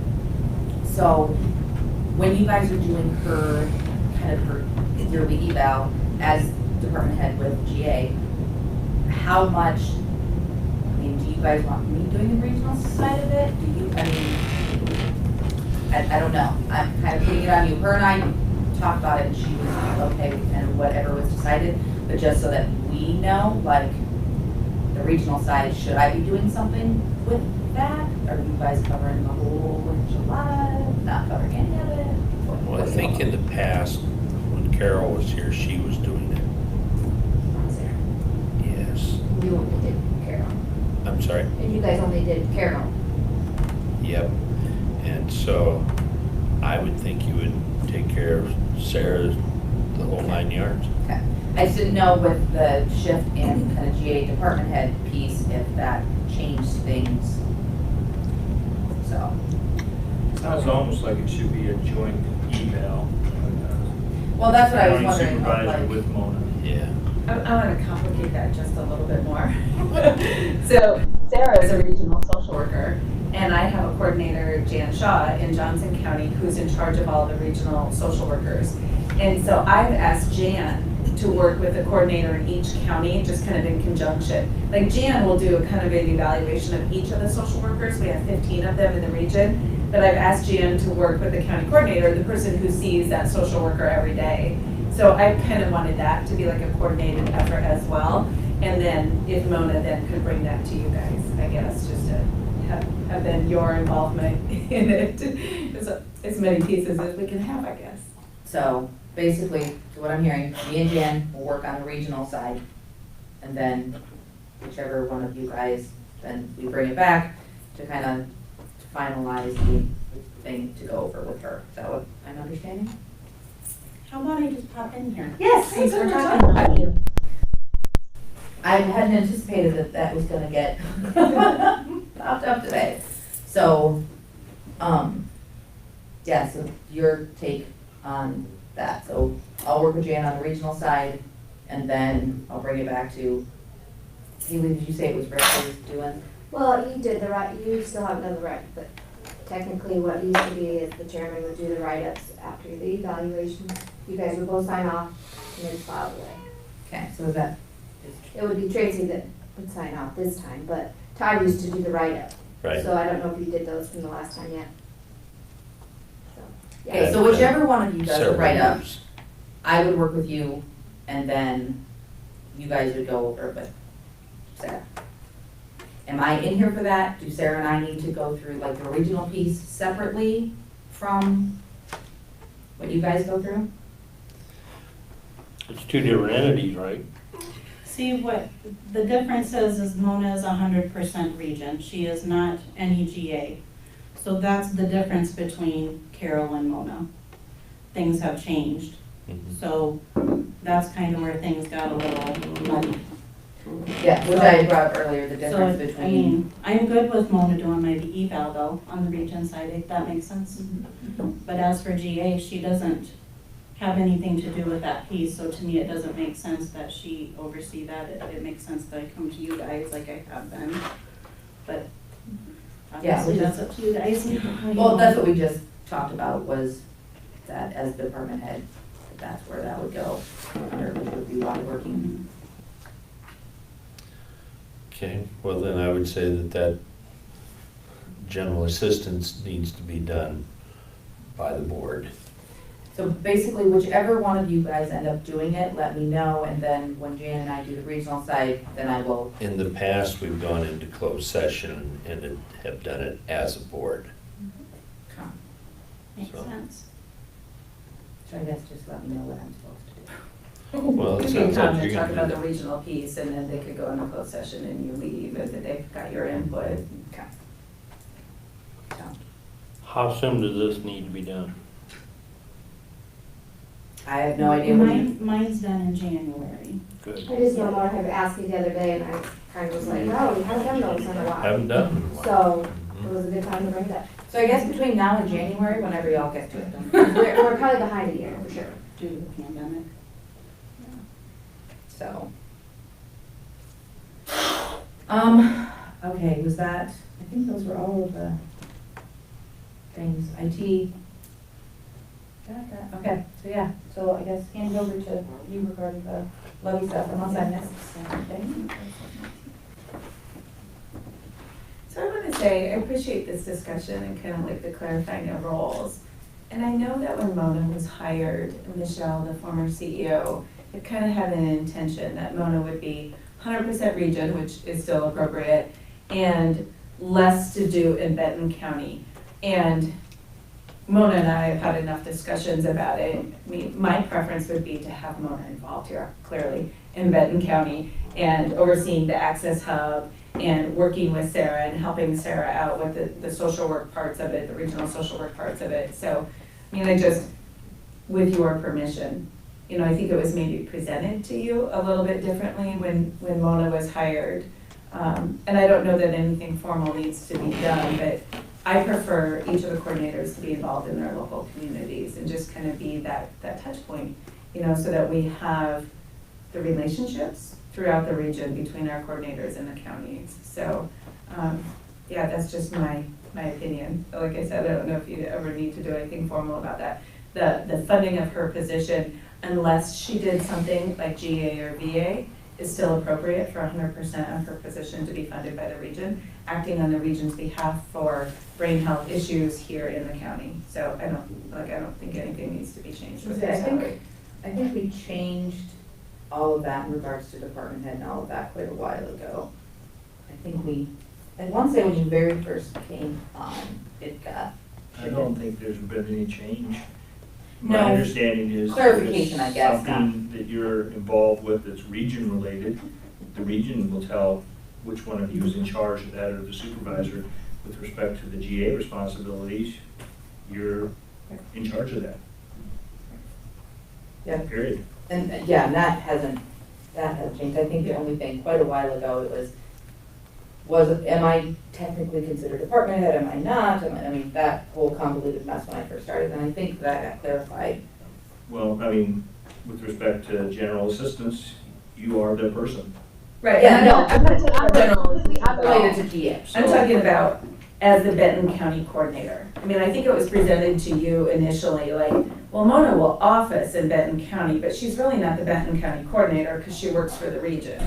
And what I'm saying is, I would really like Mona to be seen as the Benton County coordinator and involved in Benton County things, like we're talking about today with Access Up. I don't want to change anything with GA. I was gonna say, where that's completely separate then. I think though, when like if somebody calls, I always present her as our Benton County coordinator. Yeah. So I don't know if there's other entities that are feeling that she's not. Maybe we need to work on that because I don't think so, and I don't think I'm being clear. Okay. I think on paper, it's always been, Mona's the Benton County coordinator. But I just think the understanding, and tell me if I'm wrong, the understanding that Michelle brought to you when Mona was hired was, but she's not gonna do any of the Benton County stuff necessarily because her focus will be on the rest of the region. Because they didn't even want you to do the budget the first year. No. Yeah, that's an Right. And a example. week before the budget was due, Yeah. I got, aren't you going to do this? And so what I'm saying is, I want her to be involved here, and I want her to be, Yeah. Absolutely. yeah. That was kind of, because she didn't know what she was supposed to be doing, but I'm still relying on them to do. Right, Yeah, so that's what I'm saying. I feel like a lot of that has been Yeah. clarified. And perhaps I'm just complicating the issue, but I just wanted to be clear about my intention. Like, I want Mona to be involved in this community. Sure. Because we kind of went back and forth about different meetings that Carol used to participate in and wondering if she still needed to be in some of those meetings. I think there's one like up at Virginia Gay Hospital and they told Mona no. Michelle said no, but then we were like, wait a minute. No, that was stepping up. No, there's one at the hospital. I don't know, whenever talking Yeah. about Yeah, that. so like something like that, to me, it's one that I feel like she should be attending, because it does have to do with, different providers in the community and probably brain health, so. But I'll connect her with that again, since now you're, definitely. I was gonna say, that's Yeah. never been a discussion that's ever been had, so don't know anything about it. No problem. Alrighty, Senate File 619. I was just on the phone with Gary Grant on my way here. One more discussion about this bill, not one more, I'm sure there'll be several more discussions about this bill. So I'm happy to answer whatever questions you all have. A little bit of a summary, as you know, at our regional governing board 2 weeks ago, the regional governing board voted for us to go to a zero levy for next year. We anticipate that as a region, we'll end FY21 with a $16 million fund balance. And we will receive from the state in the $15.86 per capita that the state gives us, we will receive $9.5 million. So that 16 million that we have plus the 9.5 million more than covers our budget for next year, right? And so you remember from Senate Law 504 that it was a requirement that we end FY22 with a 40% fund balance. Senate Law 619 changed all of that. We still have to end FY22 with a 40% fund balance. So the calculations that Deb and I had done, Deb Gard from Johnson County and I had done, is that with a 0 levy next year, we would still end FY '22 with a 50% fund balance. And 10% in there, perhaps we can encumber, perhaps we can use up, that we'd be pretty close at being at that maximum amount that the state allows us to have. In FY '23, that amount goes to 20%, and in FY '24, the amount goes to 5% and stays at 5% forever. I use quotes, right, because we know legislators change their minds about things. So the board voted to go to the 0 levy. The bill reads that counties have to levy in FY '22 and an amount per capita not to exceed $21.14. Our interpretation of the not to exceed is that we could be anything below $21.14, right? Because it said not to exceed. The bill also says the Department of Management will notify counties on or before June 15th of their new levy. So if you remember, in January, we set a per capita levy of $30.20. And I can't remember off the top of my head, what did you guys set locally? We went 0 the 1 year. But for FY '22, what were you planning? We would go 40%. I can't remember offhand. I know it was above, it was above 2114. 100% of our counties were above 2114. So what that means is the bill says on or before June 14th, the Department of Management will notify you that your new levy is 2114 because you were planning above that. So we were saying, we'll beat them to the punch. We'll notify them that our levy is going to be 0. And we, left that for you all to make a decision if you would be able to go to 0. And we showed figures at the board meeting that showed that you would have enough in your fund balance to cover your administrative expenses, your fund balance project for FY '22, that you were going to be just fine, basically using up your fund balance. Because the bill says that at the end of FY '22, your county treasurer has to transfer any remaining funds from Fund 10 to the regional fund. Since the board meeting, last Monday was a holiday, so it must have come on Tuesday, that we had an email that was sent to Lynn County that said, no, you can't levy 0. You have to levy 2114. So I've been in constant communication with several of our legislators. One of our legislators is a Republican in leadership in the House, and she had assured me that it was not the intent of the language that we would have to levy at 2114. And she said that she was going to have the Department of Administrative Services fix this because it was the intent of the legislator versus the opinion of the Department of Management, right? Nothing's happened with that. That has gone absolutely nowhere. The Department of Management has held firm that we have to levy 2114. That they will notify you that whatever you had set your levy to be, boom, now it's going to be 2114. Here's a fun part of this whole kind of situation. Some regions have considered a lawsuit against the state because we read the bill differently. We can't file a lawsuit because the governor hasn't signed the bill. The governor has received the bill and she has 30 days to sign it. My suspicion is that she will sign it either the 14th or the 15th. The day that the Department of Management will notify you that your new levy is 2114. And at that point, 2 weeks isn't going to give us enough time to have a lawsuit against the state in order for us to be able to levy less. Okay? I'm kind of a person who doesn't take no for an answer very well, but I can admit defeat. And I think the Department of Management has us here.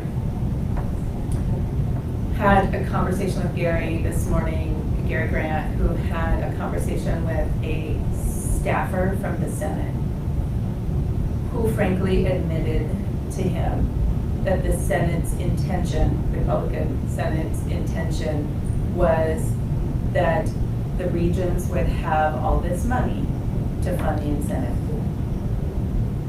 So that the way that the bill reads is that if we have more than 40% fund balance at the end of FY '22, we have to either surrender or pay back if we've already received state dollars. We'll have to pay the state dollars back. The bill also says that if, after we give state money back, we're still above 40%, then we have to give our local property taxes to the incentive pool. And that, I'm sure you can agree with me, is not acceptable. Right? Like, we don't want to have property taxes that you all raised here in Benton County go to the state incentive pool where it might go to a region on the other side of the state. These are your county dollars, property taxes. So the email that I sent to the board on Friday is I looked at the math a little bit differently. So, wish we had a whiteboard. If we don't consider the $9.5 million that we'll get from the state, like, let's set that aside for a minute. We'll end this year with $16.7 million as a region. As a region, when we levy 2114, we'll end with 16.2. As a region, when we levy 2114, we'll generate an additional $12.7 million. So 16.2 plus 12.7 is 28.9, right? We'll have $28.9 million of our right, regional local property tax dollars available to us for FY '22. 28.9 million. Our budget, our regional budget for next year is $23 million. So if we spend all of our budget, which historically we haven't, but we'll try to next year, if we spend that $23 million, that leaves us with 5.9 left over of our regional dollars. 5.9 million will be 35%. We will be below the threshold of just our money. Now add in the 9.5 that we get from the state. That, of course, puts us over 40%. So all that 9.5 million will go back to the state. So frankly, state dollars will go to state. Our local property taxes will stay in our region, which is exactly what we want. Because Gary Grant and I were already gearing up about how do we want to fix this legislation for next year, right? But that's going to be okay. Our money's going to stay ours. My opinion, and I know it's a little bit Pollyanna, is that if we think about what's good for Iowans and developing this system in Iowa, I'm okay with state money going to the state until we need it. But when we need it, when we drop below 35%, we're going to need it in FY '23. Right? We're going to need state money in FY '23. So my highest priority right now is convincing legislators to keep their promises. So they've said in FY '23, 0 county levies, they'll give us $38 per capita. In FY '24, they'll give us 40. FY '25, they'll give us 42. And then in FY '26 and thereafter, it'll be allowable growth. As long as they keep those promises and give us those monies, we'll be okay. With the 2114 that you're going to have to levy for next year, plus the 1586 that we get from the state, that's a per capita of $37. If you remember, we had set our per capita at $30.20 because we were trying to dig into our fund balance, right? When I look at our $23 million budget for next year, we're spending at a rate of $36.38. So we're still spending under that $37 total that we have access to. But like I said, state money will go back to state. We'll get to keep our regional money. It's really complicated. I hope you're staying with me. Please let me know if you have questions. What happens if the governor don't sign it? The governor's going to sign it. I'm about 99% sure she's going to sign it, Tracy. This is what she wanted. This was her bill. And it didn't change. I'll tell you the one big change that happened between when the governor unveiled it and the Senate Republicans picked it up. And by the time it got through the process of the House and back to the Senate, the one big change in there is that originally the bill had $5 million of state funds allocated to the incentive pool. And all said and done, they lowered that amount to $3 million because they know there's going to be money coming from the regions to fill the incentive fund. And that's what the Senate staffer told Gary Grant this morning. Like, we know you guys are going to have money to fund this. So. Okay. So our current levy is $30 roughly. But we're supposed to change that to 2114, even though your recommendation as a region was 0. Yes. Oh, okay. But we didn't get that until after. This sure sounds like government to me. Yeah. Because a lot of them get it after they certify their budgets. Well, certainly. So I mean, it's y'all like- certified your budgets a yeah. long time ago. And I heard via grapevine too, that the Senate purposely didn't put any language in there about allowing counties to recertify because they wanted to trap us. And we were, I mean, what we just get noticed last week, and Yes. Yeah. they're already sending consolidated levies for other entities. And they can't send you this new one until the No, governor signs but I'm the bill. thinking like some of the other, Oh, sure, Yeah. yeah. This is the way I look at it. It don't matter to me whether it's county money or state money, it's my money. This whole, it's really not right. Whenever you look at the whole bill, they're not doing what they really need to do, except they're shoving money from my pocketbook into Des Moines. That's really what's going on. It's wrong. Well, it'd be nice to be able to utilize that 9.5 million that they're going to send to the region. Is there a way we can beef up our spending? I'm glad you asked that, Rick.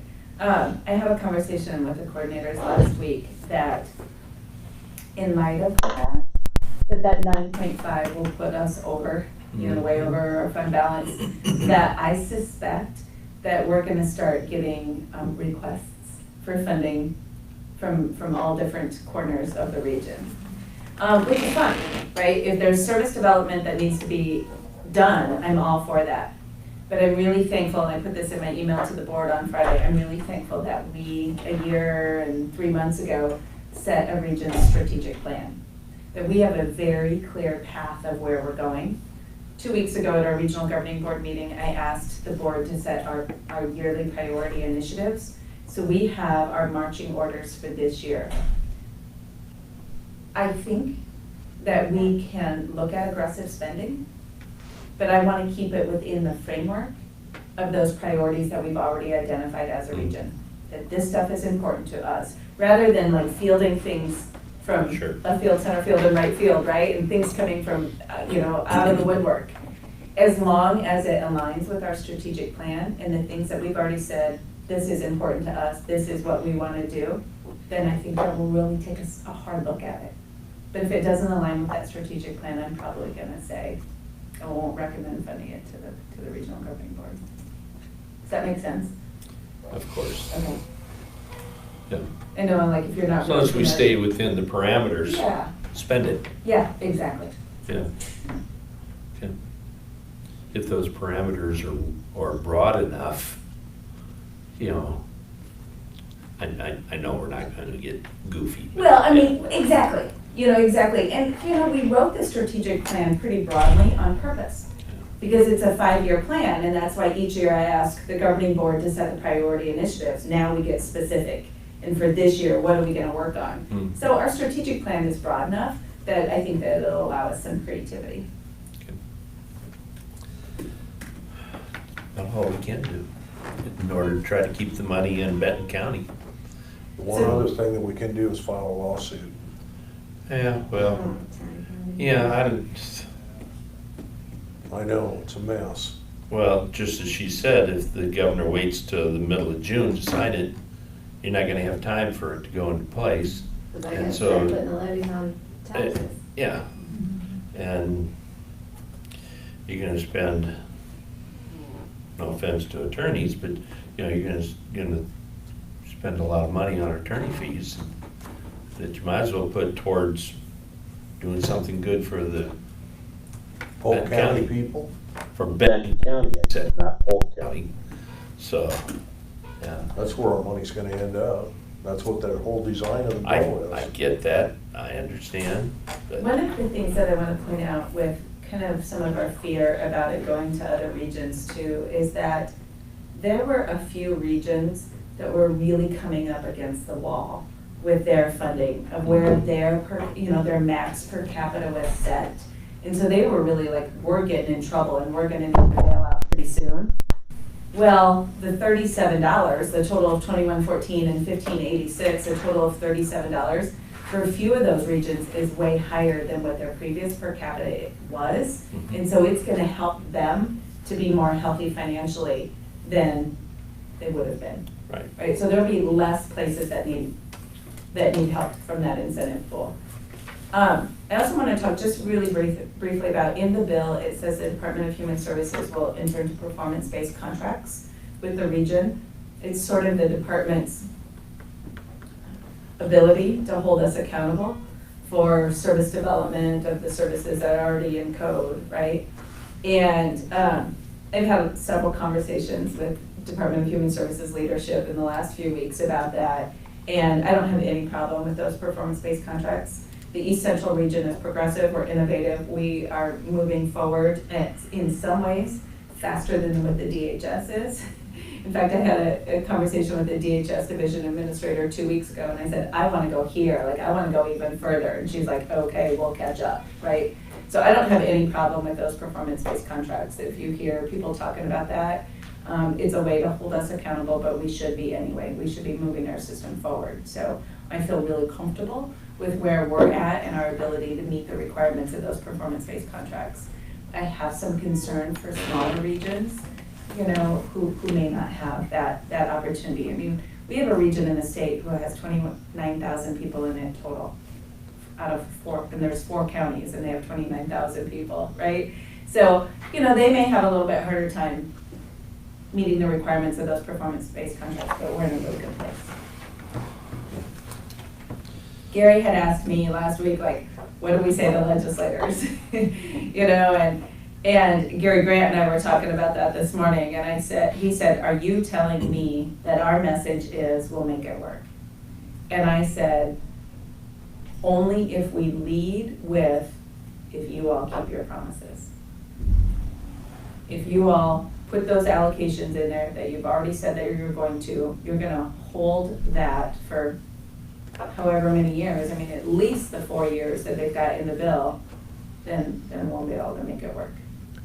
FY22 is gonna be a little screwy for us because of the mix of county levy plus state funds.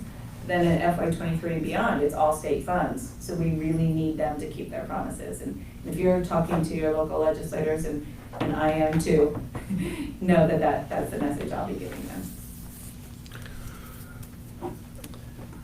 All right. And I know it's putting you kind of in a bad place, but I don't know of these other regions, but I suspect the regions in the southern part of the state that are smaller are struggling. I don't know. Mm-hmm. Struggling, how do you mean though? Financially. A couple of those regions will benefit from the $37 per capita spending authority next year. Those are some of the regions that is helping. Apparently we're starting on fire. What's been doing that? We just have to run out and haul. You smell smoke? I think they're down there working on it, I saw them walking through. Okay, well, thank you, Done. Please let me know if you have anything else. I'll be back again with, again, to talk about the MONA's professional development plan and where we're at with that, as well as the Access Hub policies and procedures when we get those finalized. All right? Thank you. Thank you. Thank you very much.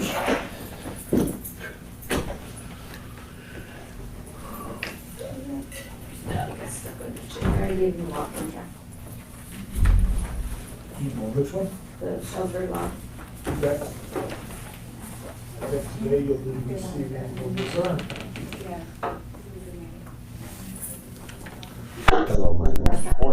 Yes, I did. somewhere on that end already. I have an employee in a kind of unique situation. With his extra, he didn't have the opportunity, COVID and everything last year, to use his vacation. He doesn't want to carry it all over because he's gonna have the same issue next year.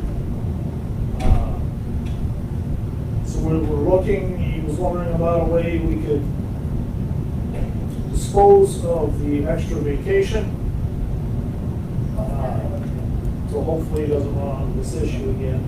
And he's been here for 30 years, pretty close. He's never had this issue before, but he had to quarantine a couple times with COVID. That came out of his sick bank.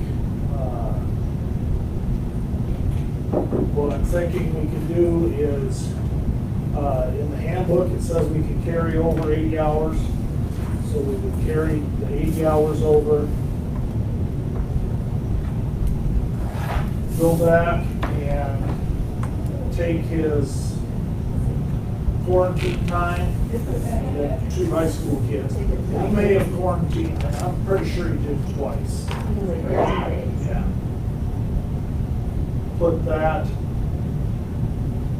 take that off of his vacation, move those hours back to sick. And then that's gonna take care of a great portion of it, and anything that's left just pay him out. That way.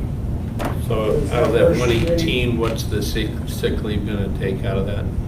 We think it's approximately 15 days worth, because it was like a 2-week period, but there's some holidays in there. And then he had another week out of another big period.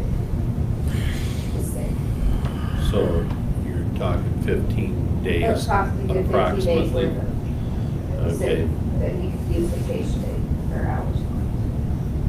He's in a unique situation. He's works the sex abuse cases. They don't work a set schedule. If he goes home at 2 o'clock in the afternoon and a case comes in at 4 o'clock, he goes back to work. Well, if you convert 15 days, that wipes out that 118. Then you don't have a problem, because that's 120 at 8 hours a day. Yeah, that's what we gotta go back and make sure we gotta pull out the time sheets back. Figure that out, yes. And if there's a difference, then you're saying he just loses it? He wants to pay him out. Pay him out. Oh, he wants to pay him out, Just pay him okay. out, though.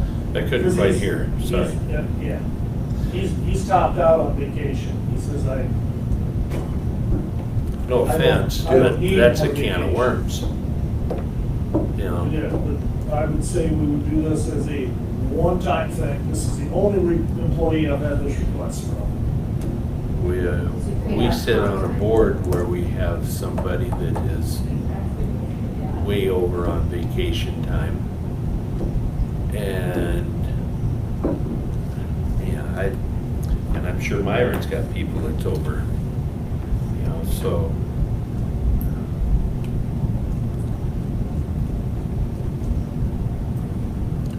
Did the number of cases go up with COVID?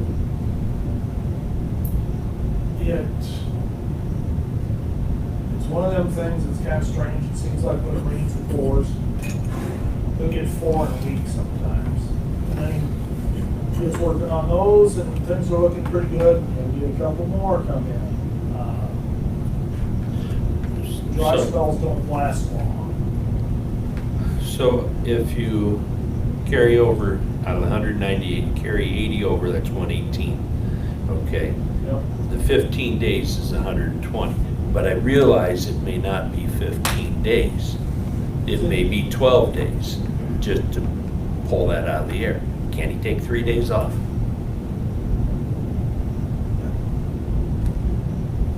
What's the problem? Okay. I think you're gonna have a bigger problem if you pay Pay him. them out. Okay, we'll do that. I You won't have the problem if you pay them out, but it's gonna create other problems throughout the county. So you want to just Don't give you it a date agree? when you use I it? agree. I mean, we gotta give a motion and make it that he can carry over the 2 weeks. Exactly. And usually you give them an end date to use it by. Yeah. But we haven't been. Yeah, we have. Yeah. 6 months. Six Yeah. Always months, get an 4 end date. months. Depends upon when you start the 6 months, though. Do you start the 6 months at the end of the year, or do you start them at the end of the month? He mustn't start right now because he's up where he is. Well, the fiscal year, and usually you try to get it all settled before the fiscal Okay. end. I'm gonna back that up because on the conference board, gave Larry the year to carry it over. But Yeah, you he's did. different. He's a That's a he's conference. on board. That was us. Yeah, he's got different rules on that. Yeah, it's where, And then he's gonna be getting more vacation time Oh, by the before he way, gets this used up. Thank He's days at 8. Oh. So in a fiscal year, the last pay period is usually what we try to do if they have comp time, they have to be paid out or not used because it's an Apparently. wage. Apparently his anniversary date looks like is gonna be June 9th, Yeah, tomorrow. tomorrow. okay, so run that past me again. Because the fiscal year end is coming up, and when July 1st, they're gonna be at their new higher range. So we usually try to get this all settled before the fiscal year, Okay, if they are gonna get paid or whatever. have you paid out in the past? We've paid out comp time. Okay, If he has comp time, that's different. that's different. This, Yeah. yeah, this is like he said, a Okay. unique situation. Yeah, okay, If they were to leave employment, we'd have to pay out their current wage. okay. What's he need for time to carry that over? We'll convert the sick use to vacation, it's all the same rate. Sure. Anything left over after that, we'll allow him to carry over, and Even if it's over 80? it's gonna be like Well, 83 or 80. Yeah, because the handbook says 80, but if you guys make an exception, or, I mean, obviously, he's not gonna be able to use those days by tomorrow. Right. Okay. Well, then we make an exception. If it's- And we won't know until we sit down, but we'll probably adjust on the next pay period, because we're already in the middle of payroll right now, so. okay. So we're gonna give him what? 3 months to use that carryover? 6 months? What do you need? I'd 6 say months? 6. Okay, all right. Then I'll make that motion. Second. All in favor of granting them, Converting yep, his sick leave, It'll be 6 days to vacation. back to vacation time. no, vacation to, Vacation time, to sick. yeah, other way, yep. And Carrying over 80 carrying hours. over whatever Is remaining is Carry over remainder. to be used within 6 months. Because it could be 82, could be 92. I can have that figured out and put it in a motion for your Okay, approval. all right, that makes sense, thank you. Okay. Aye. Second? Aye. Thank you.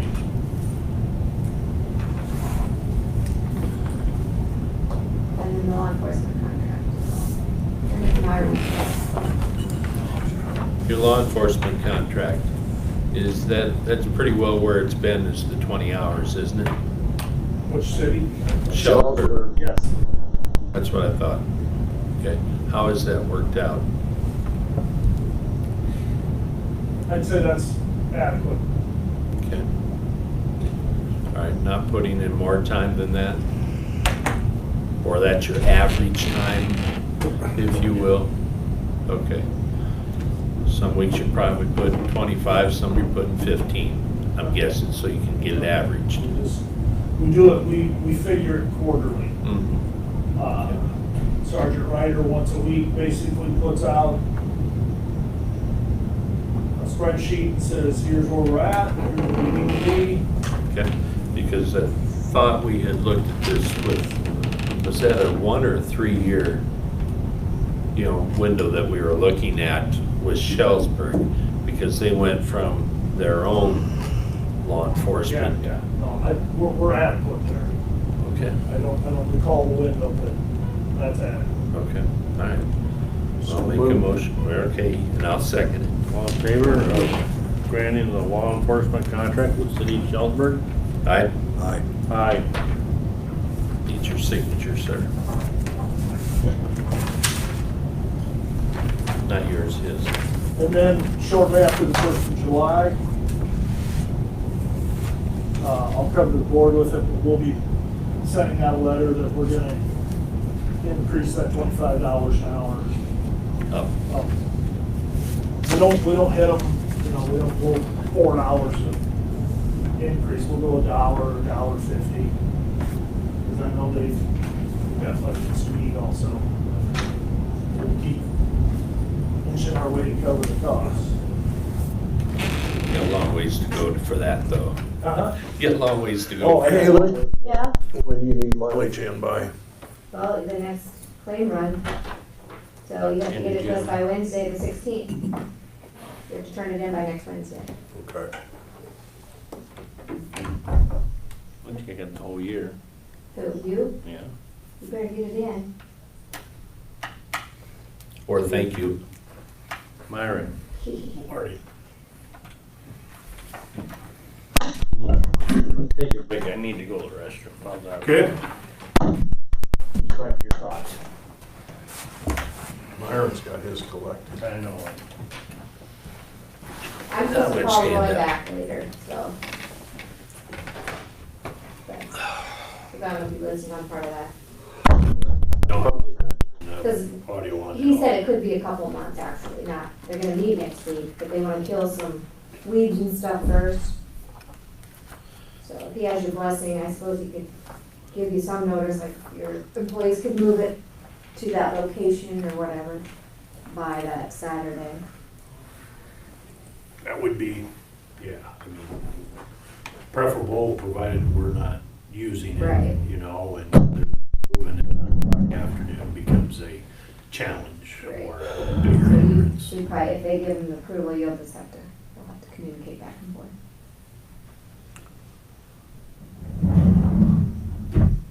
I've had contact, Myron, from people on both sides of Blairstown on the detours. Be the west side and the east side, about dust. It's a mess. Hasn't rained. Yeah. Somebody's gonna get hurt. People are passing up hills, can't see, it's a mess. When Ron comes in, ask him to get down there and patrol it a little more frequently.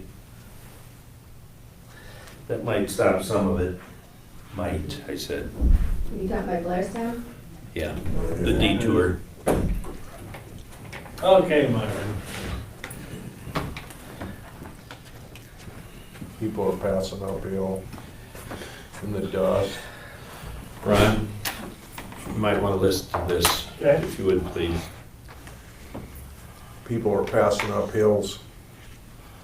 This is the detour down there around Blairstown. Okay. Okay. They're taking gravel to go from Blairstown up to 30. Let's see, 19th Avenue. yep. On 19, passing up hills, it's a mess. So they're taking gravel all the way? They're not just doing the short? Well, they don't, they're turning on 19th off of going over to Luzerne, and then they go straight up to 30. And there's hills in there, and they're passing up the hills. Well, this is beyond the detour. This is not on the detour that you're talking about. This Well, detour goes past, It's because of the detour. But Bridge is the closed bridge is north out. of Blairstown. which I realize that, but isn't the detour, The detour is posted on the pavement. yeah, it goes East east of Blairstown to to the Watkins Watkins Block. pavement, north to 30, and then back west to the Van Horn Blairstown corner. okay, that's the official detour. That is the marked detour at the moment. Mhm. Now, I have received calls about people using 19th Avenue, 19th Avenue and 75th Street Drive, 23rd Avenue, 76th Street, I think there's some using 24th Avenue that just goes straight through up to 18 from a little bit of field work, both from a Rock Road visual condition after a certain amount of time, as well as I know Randy Sherwood sat at an intersection for a half an hour Friday. I would argue that there is more traffic on 76th Street between 21st and 23rd, which would be Quad County, north of Blairstown, over to 23rd, and then south, I think, to the pavement. Is a larger proportionate increase than any of the other rock roads, I guess. Shortest distance. That would be the shortest distance around. Yeah. Granted, depending on where somebody's coming from and going, if you're on the west side of Blairstown and gonna stay on the west side of Blairstown, you're not gonna drive 5 miles over to Watkins to drive 5 miles back on the Market B Day. From what I'm seeing from the rock on the road after a certain amount of time of blading, it's obvious that the most traffic that's running rock is running that 3 miles of 23rd from 77th to 76th and 76th from 23rd to 21st. Say 24th, I went down, I came up 24th the other day from 77th. That appears like that's getting traveled much more than it used to be. I think it's getting used more than it normally did with, when the pavement was open north of Blairstown. I'm sure with the residents that I've talked to, that 19th Avenue has used more, but proportionately, the traffic is heavier on 76th and 23rd, that short distance around. So is that an area that you guys could keep an eye on? Well, I was over at Becker's the other night, last night, I guess, and you couldn't see much because of the dust. And I waited for a car, and then I pulled out, and there was a car right behind me. I mean, he was moving. He had to slam on his brakes. He couldn't see, I couldn't see him, he couldn't see me. Well, common sense says if you can't see, you slow down. That's common sense. I understand, but there's a lot of common sense that's been misplaced. Yeah. Which, from what you said, Gary, I don't know about 19th Avenue, but I know the short route that I'm describing right now was bladed yesterday. And while it was being bladed, the operator got passed by a pickup at what felt like a pretty high rate of speed, and the dust was just rolling.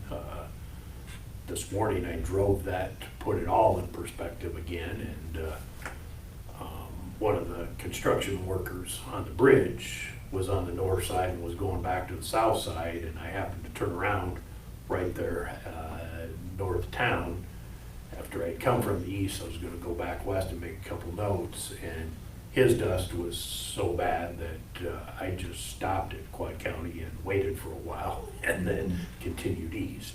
It was, a little before 7 o'clock this morning, so I was staring at the sun and staring at the dust both, and it was not a good combination. Now, in conjunction with that, I guess the question that comes up, one, you've got heavier traffic on that route. Two, is the speed of the traffic a concern, and would a temporary speed limit be of any interest to the county while that project is under construction, and whether or not enforcement is even an option to consider if a speed limit was temporarily enacted on that 2 or 3 mile section during the summer months here while that project is going on. I know that the county did that Back in 2008, after the flood took out part of 150 and had it closed, they were using that rock paralleling 150 to the east. And the county enacted a temporary speed limit of 35 miles an hour running around that because of all the increased traffic. Now, whether That would definitely help with the dust. right, I mean, based on the way the dust was hanging this morning, I had already talked to Nutrient O'Grady's about doing some additional dust control in front of the residents that did not purchase dust control, but I thought about doing intersections also after this morning's drive, and I haven't gotten back with Nutrient on that, but speed would help reduce some of the dust, but I don't know, without law enforcement present frequently, whether that's going to be very hit and miss. Right. Is the resolution to establish a temporary speed limit worthwhile, or is it a wasted effort? Kind of like passing uphill. You know, Well, you have a reduced speed limit, if they pay attention to it, it's great. If you have common sense and don't pass going uphill, you know, Of but, course, we would have to mark all that. oh God, yeah. We'd have to put up signs, we'd have to put up a sign that said, no passing. Well, no passing and or speed limits. So we'd have to go back and mark all those. One take everybody signed over. Myron? Well, from a speed limit standpoint, I would propose 4, you know, Okay. that you, well, let me back up. Because some of your traffic, at least on what I'm seeing from every bit of information I can get, and I realize that increased traffic can sometimes be relative to an individual, you know, if you're used to seeing 20 cars go by your house in a day and now you got 40, it's a lot more traffic. But if on the other end of it, you're accustomed to seeing 50 or 60 vehicles going by your place a day and now you've got 100 plus, there's a huge difference there, even though, you know, it's a lot more traffic there than one is accustomed to.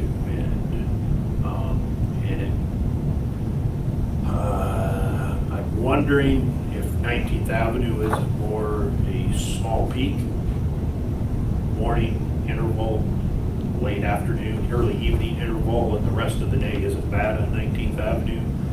that's what's going on. 76th and 23rd, I think, is throughout the day. You know, this morning I met 4 vehicles in the 8 minutes I was there.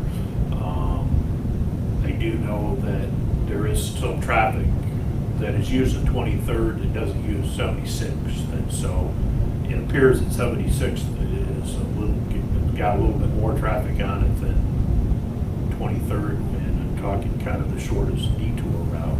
If you enacted the speed limit, do you just do the 2-mile segment of 76, or do you do the 3-mile segment of Rock?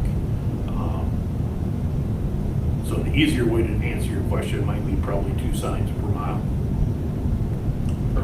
Per mile, you know, basically at the entry point from the general through traffic. You know, I'm not gonna enact every driveway, you know, but 21st Avenue, which would be the pavement north of Blairstown, 22nd, which is a dirt road to the south, Rock Road to the north, you know, one on each side there, and 23rd Avenue, you'd have one there, you know, for westbound traffic. If you're gonna do 23rd Avenue, then you'd need 2 signs, I guess, between the pavement and the other. But it was brought to my attention late last week that 76th was the biggest concern from a speed standpoint. And so I did work up a resolution specific to just that 2-mile segment. Not to say that the 3 miles couldn't be considered and the resolution tweaked, but in order for Mr. Tippett to enforce that, you as the Board of Supervisors would need to pass a resolution on the route being proposed to enact a speed limit so that they could enforce it. Are you aware, has anybody, and I'm just thinking of a big truck that, I'm not aware of any calls of it yet, but are you aware, has anybody tried to take a big truck through the low water crossing down there? I'm not aware of anyone trying to do that. I'm not sure how many, Prairie Creek is down at the moment, so they may be using that dirt road, but because it's a, Missouri open crossing, if the water level gets moderate to higher, it's not usable, Flatbed might be okay, but closed I in. could just see that occurring at some point. Mhm. Somebody's Garmin's gonna say, well, I just go over here and turn and go down there. And So far, I've not heard of any of that. I know we had that issue last year with the 218 intersection being closed and those dirt roads being used by Garmin, or being directed by Garmin and GPS devices. I'm not. You don't know anything about that though, do you? Yeah. I haven't heard anything along those lines. I haven't seen any trucks on the ground. I haven't seen any trucks on the rock, period. I can say the only, not necessarily trucks, you might have some deliveries going into Steve Becker's. They're probably off the pavement to the south and just going north to his. And that should be place. pretty much over with. Mhm. because the Garmin doesn't know what a level B or a level C is. Garmin, That catches people all winter long. On 19th Avenue, 4 residents that are there. Yep. Did anything down in front of their place? Not unless they've signed up in the last 3 days that I'm not aware of. Okay, see, there's 4. There's four residents. there's 2 on the west side of the road. The rest of them are all on the east side of the road, right? I can't remember that, but I did the same thing you did. I counted them the other day because I would say the east side of the road's gonna have the most trouble, but I know, but what I said, we can't go around oil free. So, And that's, sign this way, and law enforcement. Yep. To back that. yep. So, does anybody want to make a motion on the signs, on the resolution, or no? Can we do that because it wasn't on the agenda? It's on the it's agenda. on the agenda. it's number 5 on the agenda under my. We Okay, just got a resolution if you're gonna tweak it or leave it as is. okay. Sure, I would do that. Okay, That right. we Second. change the recommended speed limit to 35 as done in the past, is that correct? Mm-hmm. And Add the other mile on it then? Yeah, this would be the next question I'd have. yes, Okay. and to have law enforcement patrol. Okay. I got a driveway for you to sit in. I'll give you a name later. Okay. So it's by resolution, Primer I. Beershank eye. Seaman aye. We'll just sign a new one, or you We'll wanna have to just tweak add it. it, tweak it? Yeah. we'll Okay. tweak it and sign it. Yeah. Okay. All right. Then we'll check on, hopefully a week, See how it's working. 19th will hopefully get better. I mean, signs passed on the hill to dust. Mm-hmm. With Benton Community Schools being done last Friday, I would Mhm. think that the traffic might change starting this week. That's the worst that could happen, if somebody had on a school bus on the hill, because they were passing when they shouldn't have been. That'd be bad. DOT is going to redo the Highway 2130 intersection here in the near future. When that's being done, that intersection will have to be closed, so they need to detour traffic around. They would like to use plane going east on E66 to V40, north V40, which would be Old Highway 131, and then go east over to 15th Avenue, go north into Keystone, and then north to Keystone to E44 and go west back to Highway 21. That E44 is a blacktop. Those would be all blacktop, hard surface roads. They were originally looking at going on the south side, going to Luzerne and going up E44. Two things that causes a problem for them. They're looking approximately to a period March 1st of next year to March 1st of 2023. You got an underpass, railroad underpass that's between Luzerne and Blairstown, Belle Plaine, excuse me, that many semis can't fit under. And I know there's a fair amount of truck traffic in Highway 21, but we also have the bridge that is north of Luzerne, 2 miles, under contract to be replaced, and there now it's looking like it's going to be next season that's going to be closed to replace. So old 131 is going to be the necessary route on the south side of 30. Then on the north side again, what was that? Keystone, north and south, go north a half mile out of Keystone to E44, 70th Street, go west back to Highway 21. Does there need to be any sign changes at the intersection of E44? Are you gonna leave the signs the same? In other words, if there's detour traffic that goes north of Keystone and then goes west on E44, are they gonna have the right of way, or are you gonna leave the signage the same, and the people that are coming from the north into Keystone like it is now? Why would you change the right of way, have somebody turn in front of somebody that's southbound? Well, if they stop the traffic that's coming You'd have to south put into stop Keystone. signs up. Yeah, That's what you're referring to. right. Don't know how much traffic there's gonna be.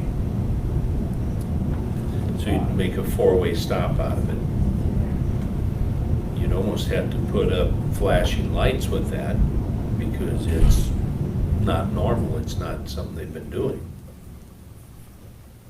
That you could always change anyway. You can do that later, because this ain't gonna happen till March, right? Yeah, their estimated detour period is March 1st Why of would next you year. wanna put stop signs there now? Well, you wouldn't do it now, you'd do it whenever, but Eastbound's gonna go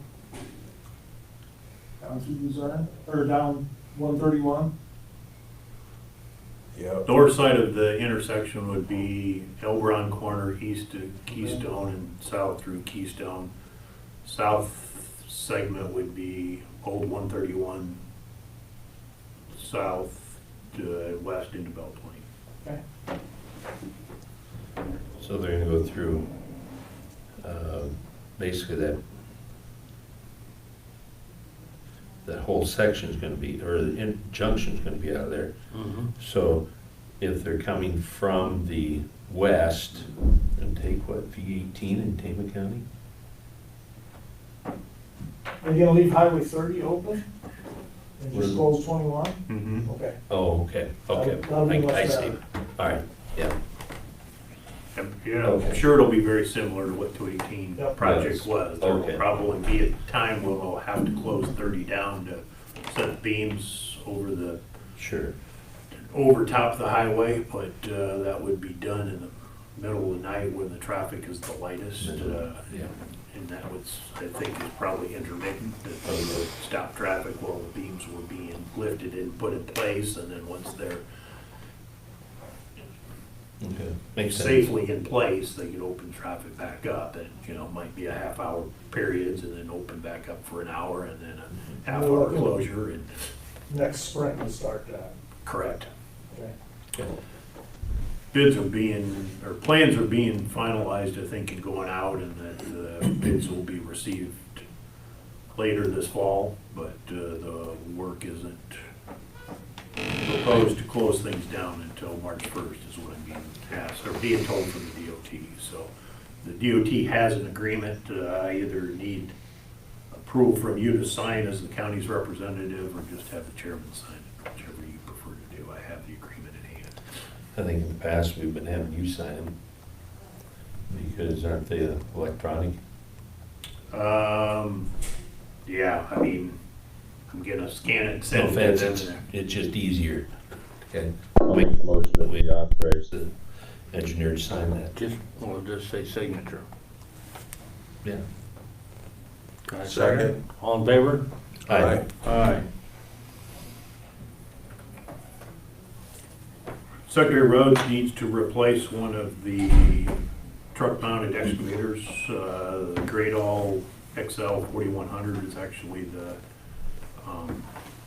series, the tandem drive truck chassis with the excavator on that. With the attachments, we were looking, there was a used one out there last fall. It has been bought. I couldn't find any in the region, in the country, period. So I have a new purchase quote for that machine, $425,958. Say that one more time. $425,958. That's twice what we're paying for graders. Not a John Deere, is it?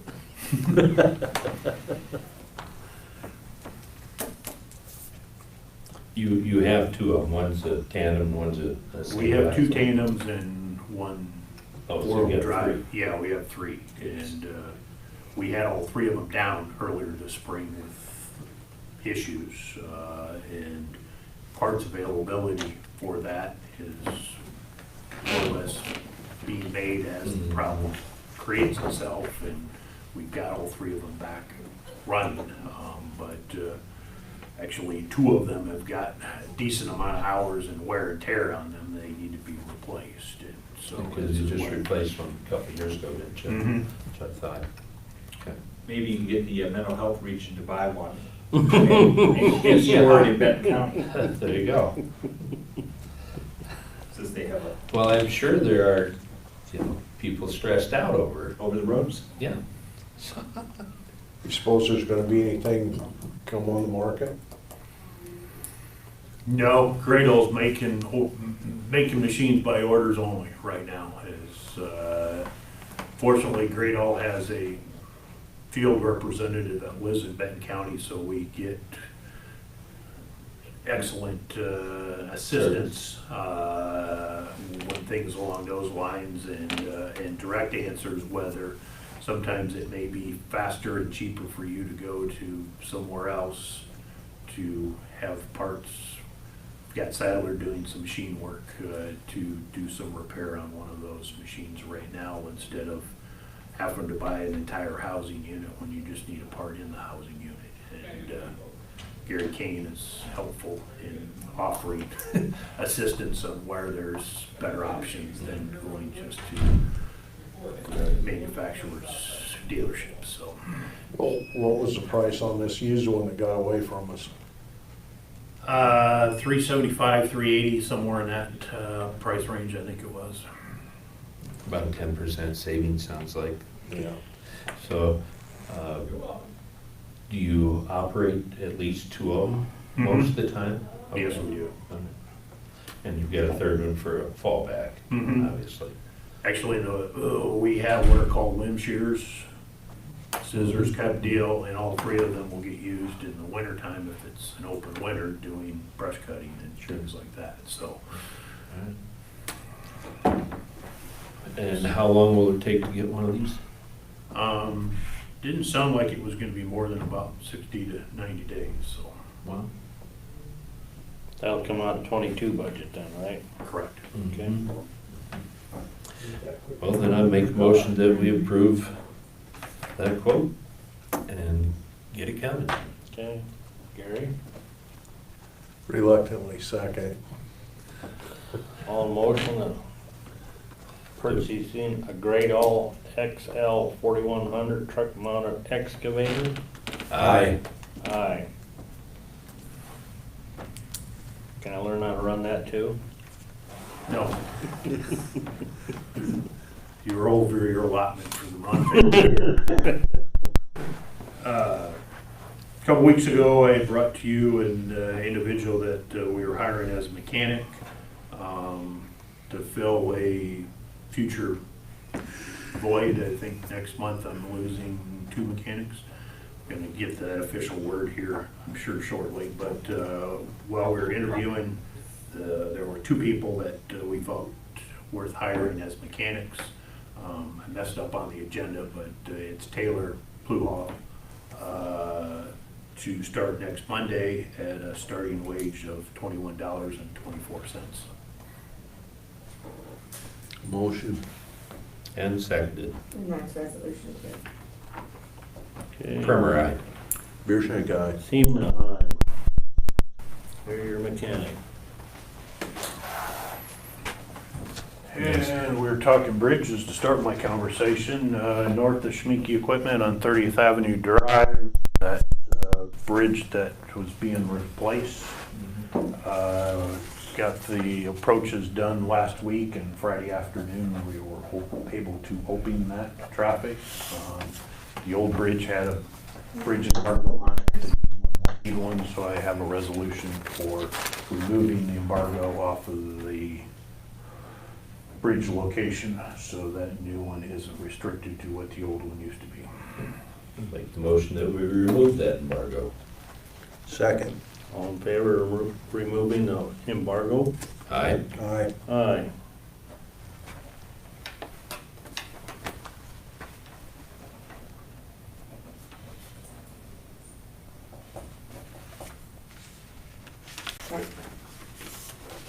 I'll email it to you now before I forget. Okay.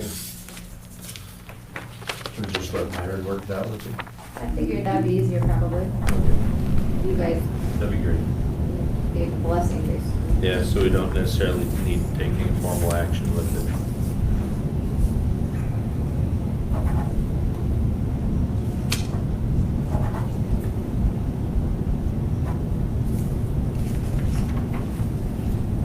That's all I had.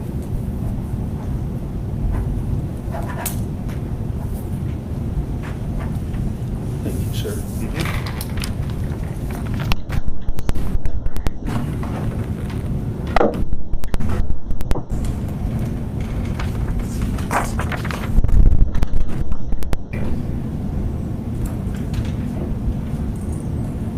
I'm gonna just tweak that other one. Yeah.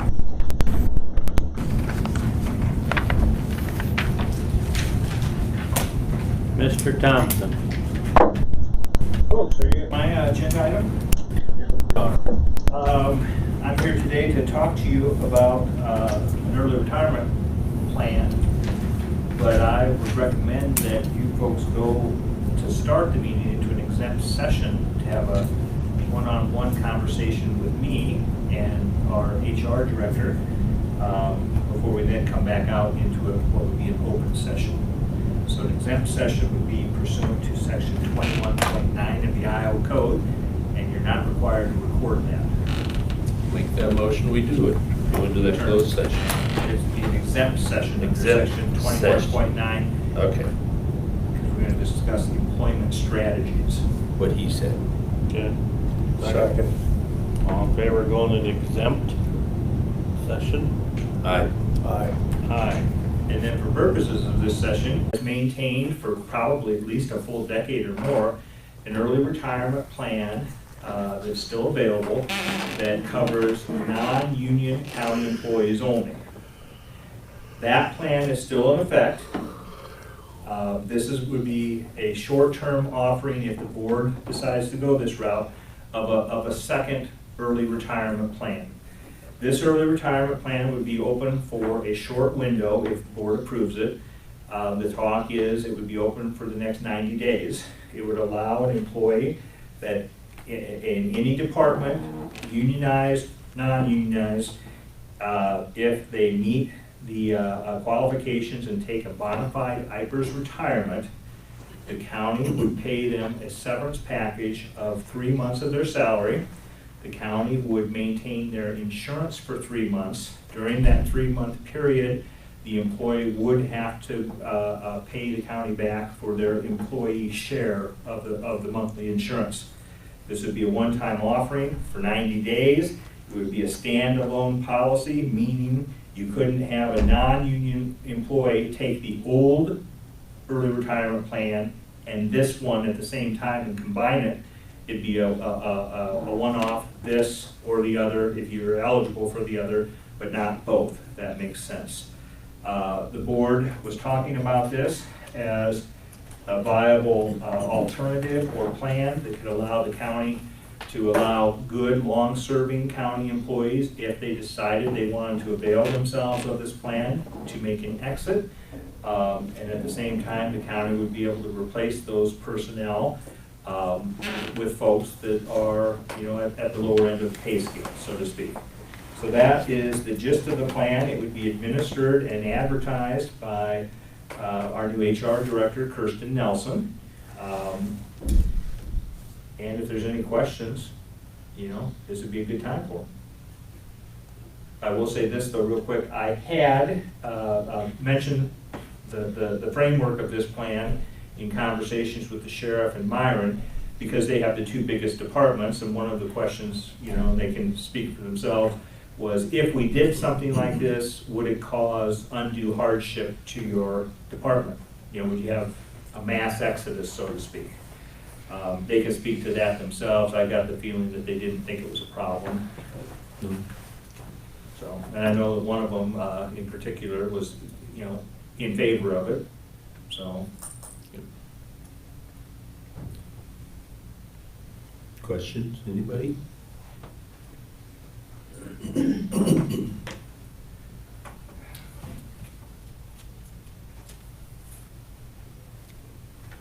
If there aren't any, I'd make a motion that we go ahead with this Plan B alternative early retirement plan with a one-time offering, good for 90 days, and open it up to all county employees. Are you making that effective today through, or when are you gonna start that time frame? We make it effective Monday of next week. Sure, Monday of next week. And then also, this would be a standalone plan. An eligible employee of the county can pick this plan if they're eligible for, or the other plans they're eligible for, but not both. Put that in motion however you can fit it. Effective June 14th for 90 days. And one or the other plans. Right. Got a motion on the floor. Second. All in favor? Aye. Aye. Aye. Does this mean we're gonna be getting a new treasurer?